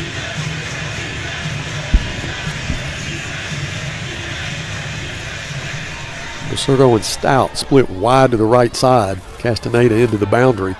2 backs in the backfield. Hester goes in motion. Now Castaneda drops back, wants to throw, feels the heat, rolls, signals to his receiver, and throws it out of reach, out of play, intended for Basurdo. Now to be 4th down and 7. 4th down. Evan Gaddy, who caught one of the touchdown passes earlier, is into the ball game. He is an H-back. Yeah, the Grizzlies need to watch for a quick snap count or a long snap count here to jump off sides. He'll send Basurdo in motion. Fakes it to Hester. Rolls right. Pass is over the intended receiver, Julian Castaneda. So that'll be a turnover on downs, and the Grizzlies they'll have it at their own 25-yard line.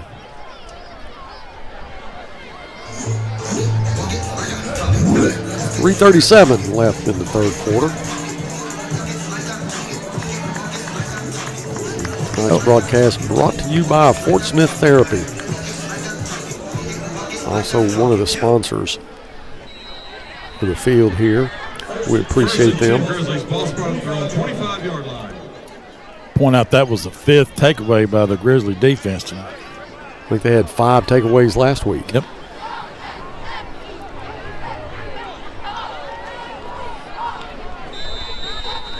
That's Derek Clark.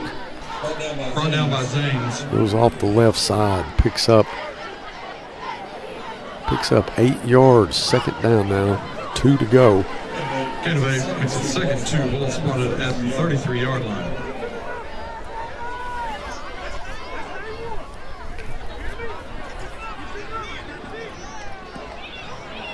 Youngblood gets the call, but there is a whistle. Flag prior to the play. And River Zanes was there right when he took the handoff. Front snap, ball start, offense number 14. 5-yard penalty, 2nd down. We'll move Northside back 5.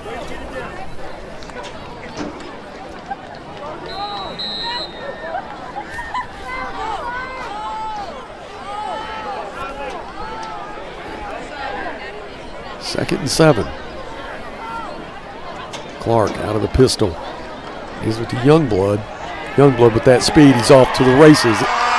Youngblood at the 40, the 30. They won't catch him. Youngblood at the 10, 5. Touchdown, Northside. As the lights flicker, we look for flags, and I don't see any. Well, that was a gaping hole that Youngblood ran through. And I'm sure when Jaden got the football and saw that, he's thinking, oh, this is 6.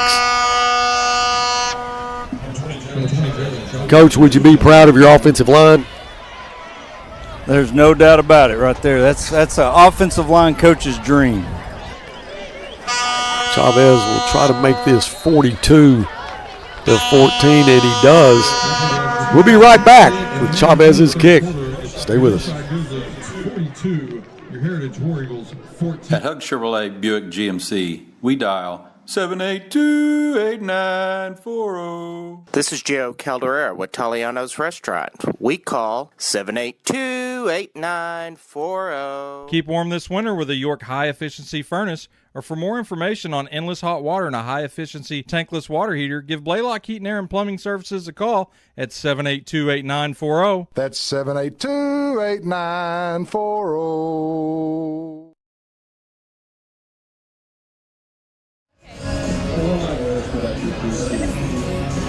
Chavez will kick it off. Hester he'll go back to the 5-yard line.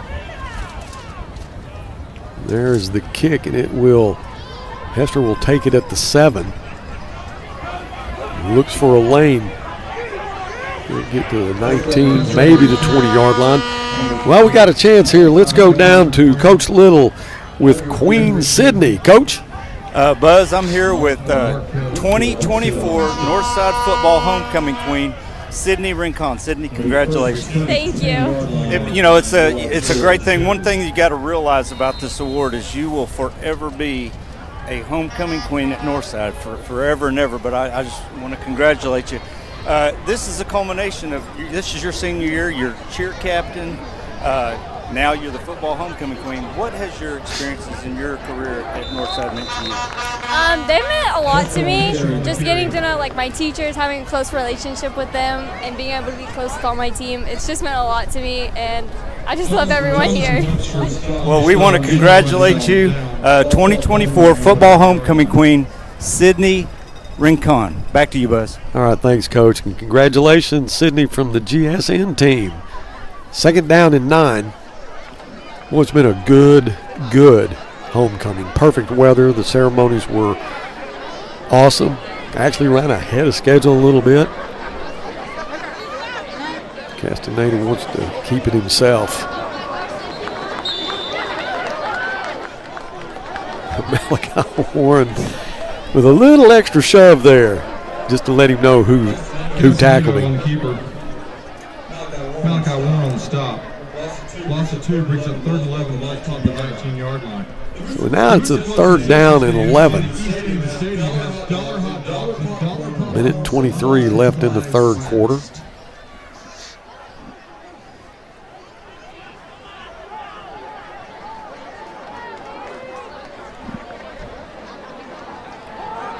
Castaneda throws it right before his brother intercepts it. That is some teamwork right there that you're not going to see very often. Is Jonah Calderera, the younger brother of Lucas Calderera, put so much heat on the quarterback. Castaneda, when he threw it, the older brother, Lucas Calderera, had a beat on it, intercepted it, and he did the same thing against Southside in the first game of the season and took it back for 6. So that is some not just Grizzly combination, but brother combination right there. Congratulations to the Calderera brothers. Oh, my. Now Bijou back in the game. Dorian out of the pistol. Looks left. It's complete. That's Abram Dodson looking for a block. Abram. What a great job by Abram, just trying to find a place to get some extra yards. Gets over the 20. There is a flag on the play. But Abram, what a great job. Catching it and trying to assess the field to get as much as he could get out of it. Tack a little bit more on. Now inside the 10 to the 9-yard line. First and goal for the Bears. First and goal, ball spot at the 9-yard line. Will stay in the ball game at running back. Dodson with Antoine and Cam split into the boundary. Bowers mishandles a little bit, gets it back, needs a place to run, signals to his receiver. Now he'll just keep it. Oh, nice job by Dorian Bowers. Kind of mishandled the snap a little bit and looking for a place, just a little green area to run. And he gets inside the 5 to the 4-yard line. Good job, Dorian. Second and goal from the 4.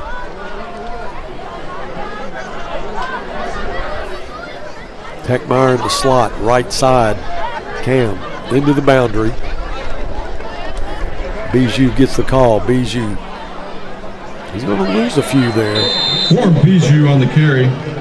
That was Joseph Kroll, a senior linebacker, with the stop. Now it's going to be a 3rd and goal. Loss on the play, 3rd and goal from the 8-yard line.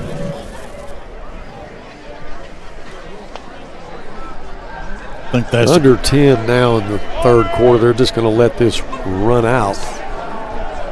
And I think we'll stay with it. There may be a student section event here. Let's wait and see.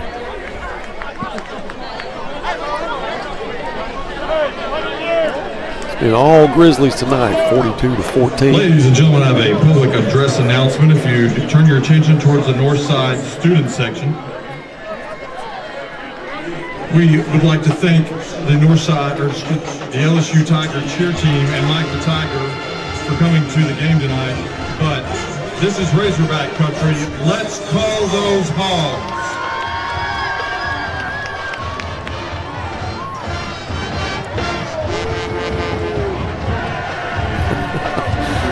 Well, I think their hog call got interrupted by the band.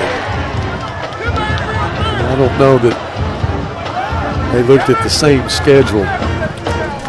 What they're trying to do is call the hogs, have the student section, or really everybody in the stadium to call the hogs, just to let the LSU Tigers that are in the house know that they're in Razorback country right now.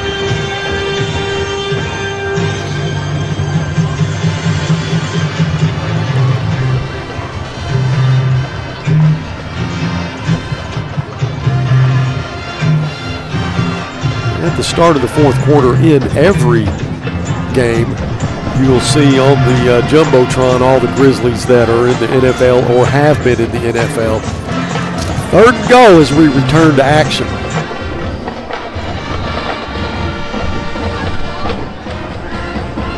Bowers gives it to Bijou. Bijou, right side, looking for the run. He gets into the end zone. Touchdown, Northside. Bijou just looking for the goal line as soon as he got the football on a 3rd and goal. After a loss, gets it into the end zone and makes it 48-14. So the first play of the 4th quarter results in 6. This is just the opposite of last week where all the kicking was done by our punt team. Tonight it's the extra point team. The kick is up and it's good. 49-14 is the score. So we'll take a break. We'll be right back. Stay with us. At Huck Chevrolet Buick GMC, we dial 782-8940. This is Joe Calderera with Taliano's Restaurant. We call 782-8940. Keep warm this winter with a York high-efficiency furnace, or for more information on endless hot water and a high-efficiency tankless water heater, give Blaylock Heating, Air, and Plumbing Services a call at 782-8940. That's 782-8940.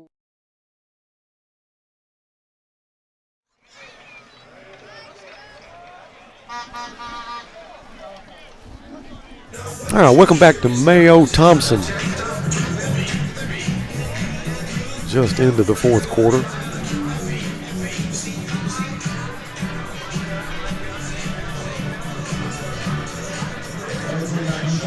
So it's been the kind of night you would want for your homecoming. And this was a must-win for the Grizzlies, but we still have the fourth quarter to go as Chavez kicks it away. Take it at the 29-yard line. That's Gordon. Boy, he was hit hard by Antoine. Didn't go down, but there is a flag on the turf.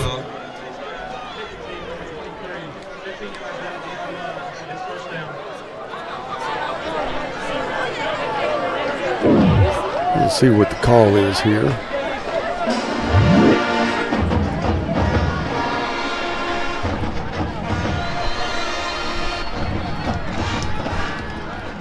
Another 15-yarder against Northside. Wow.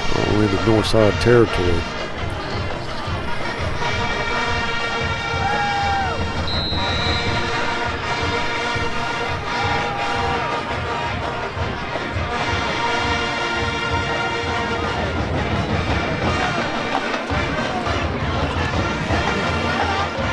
That's Julian Castaneda, boy, trying to fight his way away from those red jerseys. Number 15, Julian. Now another flag. Castaneda on the carry. A little chippy down there.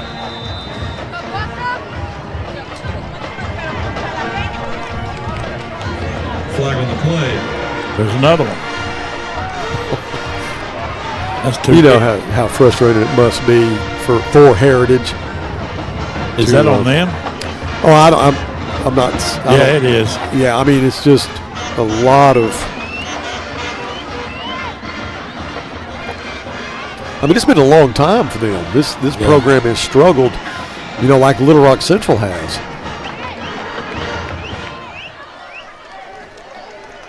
All right, while we're trying to assess these penalties, I have a blonde-headed granddaughter that is watching the Grizzly Sports Network right now, Ava, and I know she's probably up later than she should be, and I think she was actually in bed and they got her back. So Ava, I hope you're listening to Big Daddy, and get ready for your soccer game tomorrow. I know she's excited about that. She's played for a few years now, and she's just getting better and better at it. And looking forward to how many penalties? Here comes another one. Penalties? There's another one. But Ava, thank you, sweetie. I love you, and I'm glad you're watching. Hug your mom and dad and your brother for me. Yeah, that was. Unsportsmanlike conduct, number 7, Portsmouth Northside. After distance from goal. Number 7 has disqualified himself by 2 unsportsmanlike conduct.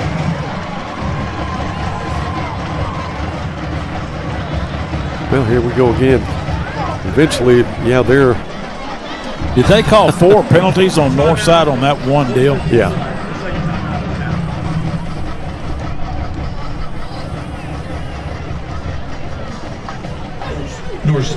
Northside would like to thank. Now, so the ball is at the 10-yard line. Burger King on Rogers Avenue. And I'd also like to thank 9:22 left in the fourth quarter. But didn't they invoke the mercy rule on that last touchdown? Let's go down to Coach Little. Coach, what is going on here? Okay, well, while they were walking off the penalties, number 7 on the Grizzlies got his second unsportsmanlike conduct penalty, and he was ejected. So, Buzz, that brings ramifications for the next ball game as well. That's Javion Mays, and actually he was on the coaches show this past Tuesday. And, it's just unfortunate because, it goes into next week when we play Har-ber. The first thing you want to do is try to get the win tonight because the schedule is not near as loaded as it was the first half. We're talking about people listening to the broadcast. My granddaughter listening to it. Your brother, who's in Bangkok. Yeah, what'd you say it was like about 9 o'clock in the morning there now? Yeah, to 9 o'clock Saturday morning. John Clemens. In Claremore, Oklahoma. Yeah. So we're all around the world. We're worldwide. Worldwide. Yes. All right, second down and goal. Castaneda with Gordon in the backfield. He gives it to him.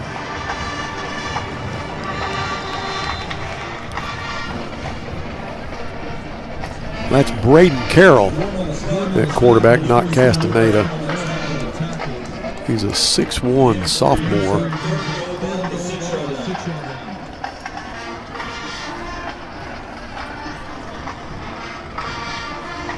So we are in the mercy rule, 49-14.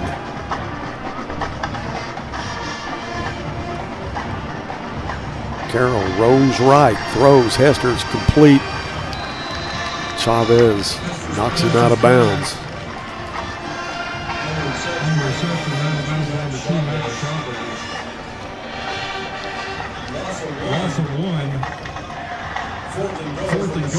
Javion Mays is the one, Coach, you remember last year Broken Arrow broke his leg in a non-contact injury. Ended up going to the hospital there in Broken Arrow. Yeah, Buzz, and he came all the way back, and he's had a really good year so far this year. I don't know what the situation, what happened earlier, but unfortunately he's going to have to sit out next week. Timeout on the field. We'll take one with him. We'll be right back. Summer's winding down, but the savings are just getting started. Dive into the end-of-season sale at Burton Pools and Spas. For a limited time, save up to $14,000 on fiberglass pools. And the first 10 customers who purchase an Aquacrete pool with a premium vinyl finish will receive a free hot tub. Don't miss these incredible deals. Visit our stores in Fort Smith, Springdale, or Greenland, or go to burtonpools.com for more details. At Burton, we do more than build swimming pools. We build long-term relationships.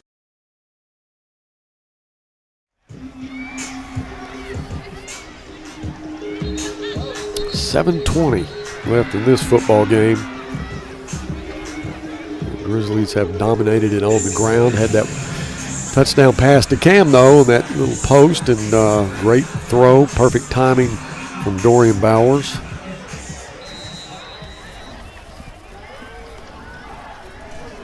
Fourth and goal. Carroll, the quarterback. Carroll's going to throw it into the end zone over the head of Gaddy. And that will be a turnover on downs.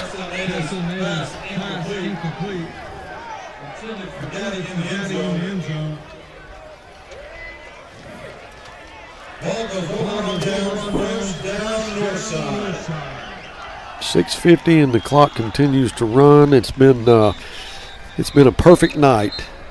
It's 9:14, so we'll get out of here a little bit earlier tonight, Jeff. And get home, get some shut-eye. And will you be at the golf course? I will be at the golf course tomorrow morning. If anybody wants to come out there and play, I'll be there from 8 till 2.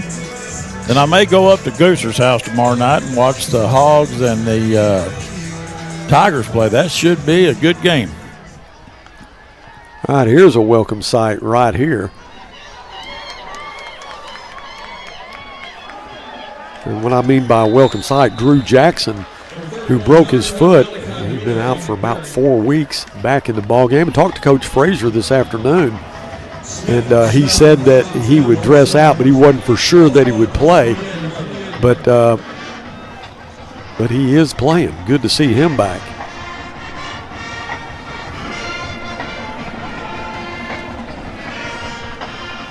And off right side. Oh. That was Santiago Cortez on the stop. Malachi Willis on the carry. Back-to-back carries. 2nd down and 10. That hadn't happened too much to the Grizzlies tonight. A rushing play for no gain or a loss. No, Malachi Willis, who's the running back right now, just a sophomore. That's your future running back. He gets the call again. Well, Cortez makes another tackle. 2 good tackles on Willis, who is hard to catch. Joseph Crowell gets up a little bit slow. He's limping going to the sideline.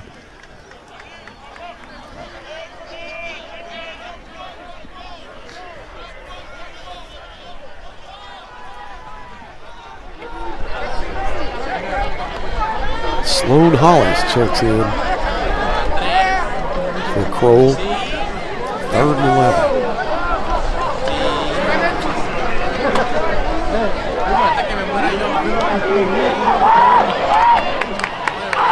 A nice run. Number 25, Markel Whitfield on the carry. That was Whitfield. Yeager on the stop. It's going to bring up a 4th down.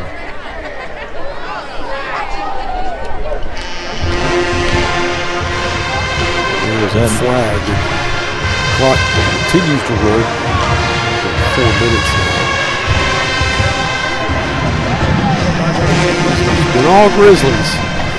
Yeah, that's a penalty on Roger. Yep, the 2nd quarter on. That's going to keep Elijah off the field. He has not punted yet tonight. That would have been his first time on the field to punt, but the Grizzlies will have a 1st down at the 38. At their own 38-yard line.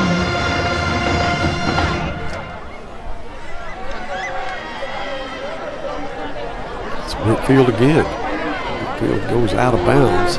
Number 25, Markel Whitfield on the carry. Hayes Childers, sophomore wide receiver in the game. Run out of bounds by Masuto. Along with Darian Dupriest, another sophomore. I think there's another flag on it. Taryn Kirsch comes in. Personal foul, late hit out of bounds. Willis comes back in. 15-yard penalty results from the first. Yep, mark another one off. And the War Eagles into the field now. Well, there really wasn't a lot of penalties in the first half. There was a couple of crucial penalties, just not a lot of them. Well, the second half was full.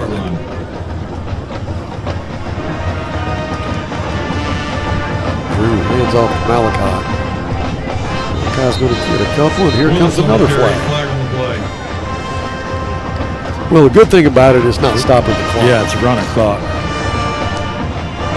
At the band concession on the west end of the stadium, dollar hot dogs and dollar hamburgers while supplies last. And pizza. This one goes against the Grizzlies. Wow.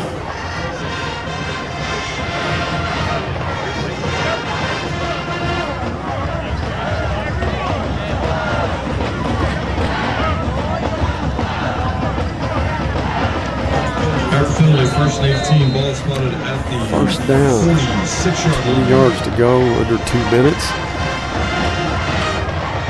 Willis pick up a couple. Willis on the carry.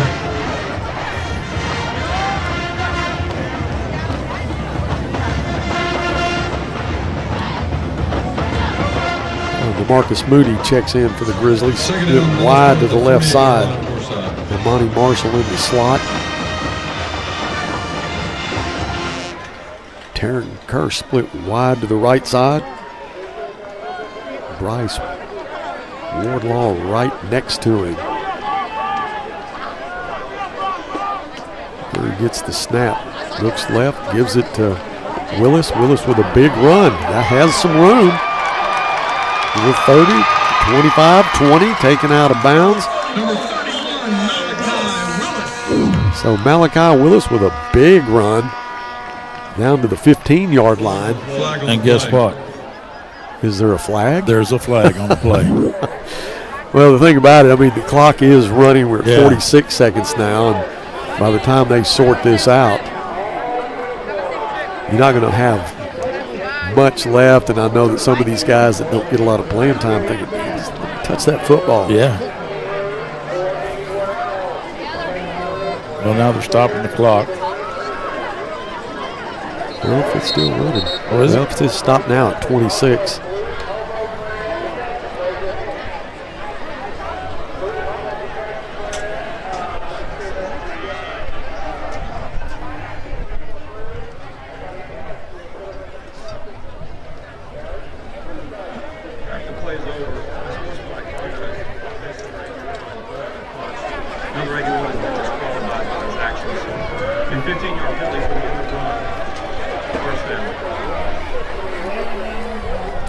Another 15-yard penalty to the 31-yard line.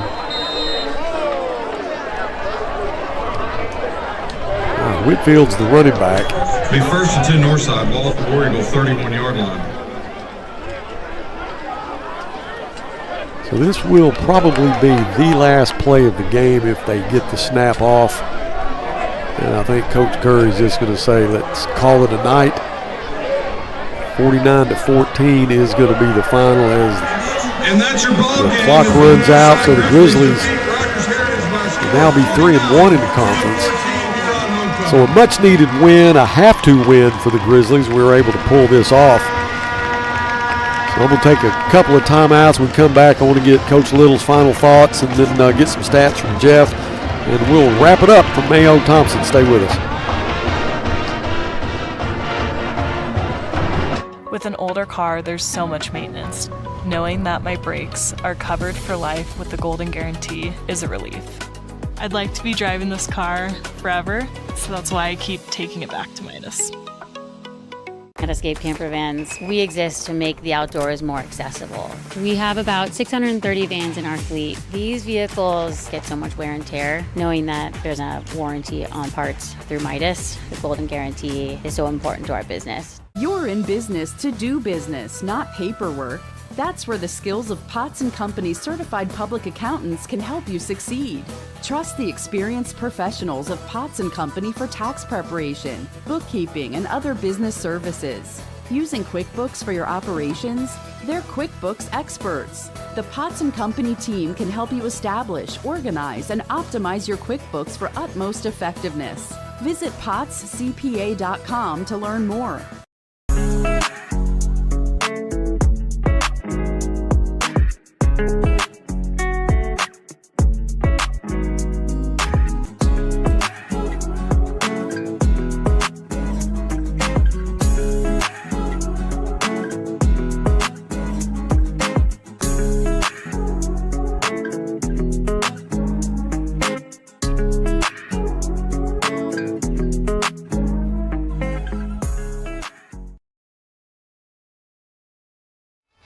All right, welcome back to Mayo Thompson.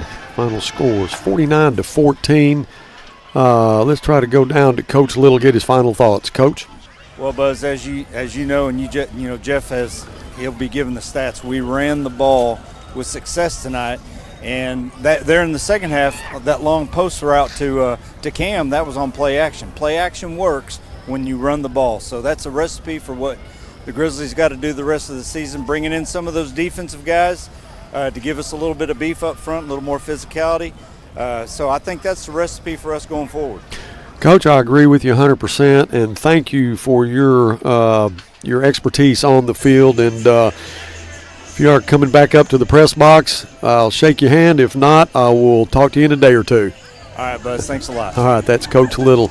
Jeff, I know I'm going to give you time to get some stats. Oh, we're good. Let's run. We're good. All right, let's go. roll with them. Jeff Ferris with the stats. Yeah, this is a pretty impressive night offensively for the Grizzlies, especially rushing yards. You'll look there to see 391 rushing yards to only 101 for the War Eagles.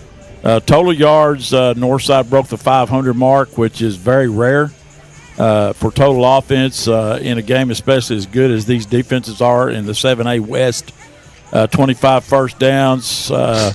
You look at the passing yards for Northside. They didn't have to pass the ball tonight. They ran for almost 400 yards just rushing. I guess the only black eye you could say they had tonight was the number of penalties and the number of yards that they have. You can see there it's 15 penalties for 150 yards, but they only had 2 turnovers, which that's a bright spot for the Grizzlies. They've had trouble hanging on to the ball in the first 6 ball games. They did a pretty good job of controlling the ball tonight, and they took the ball away 7 times from Rogers Heritage, and you can see the total yards there, 501 for Northside, 215 for Rogers Heritage.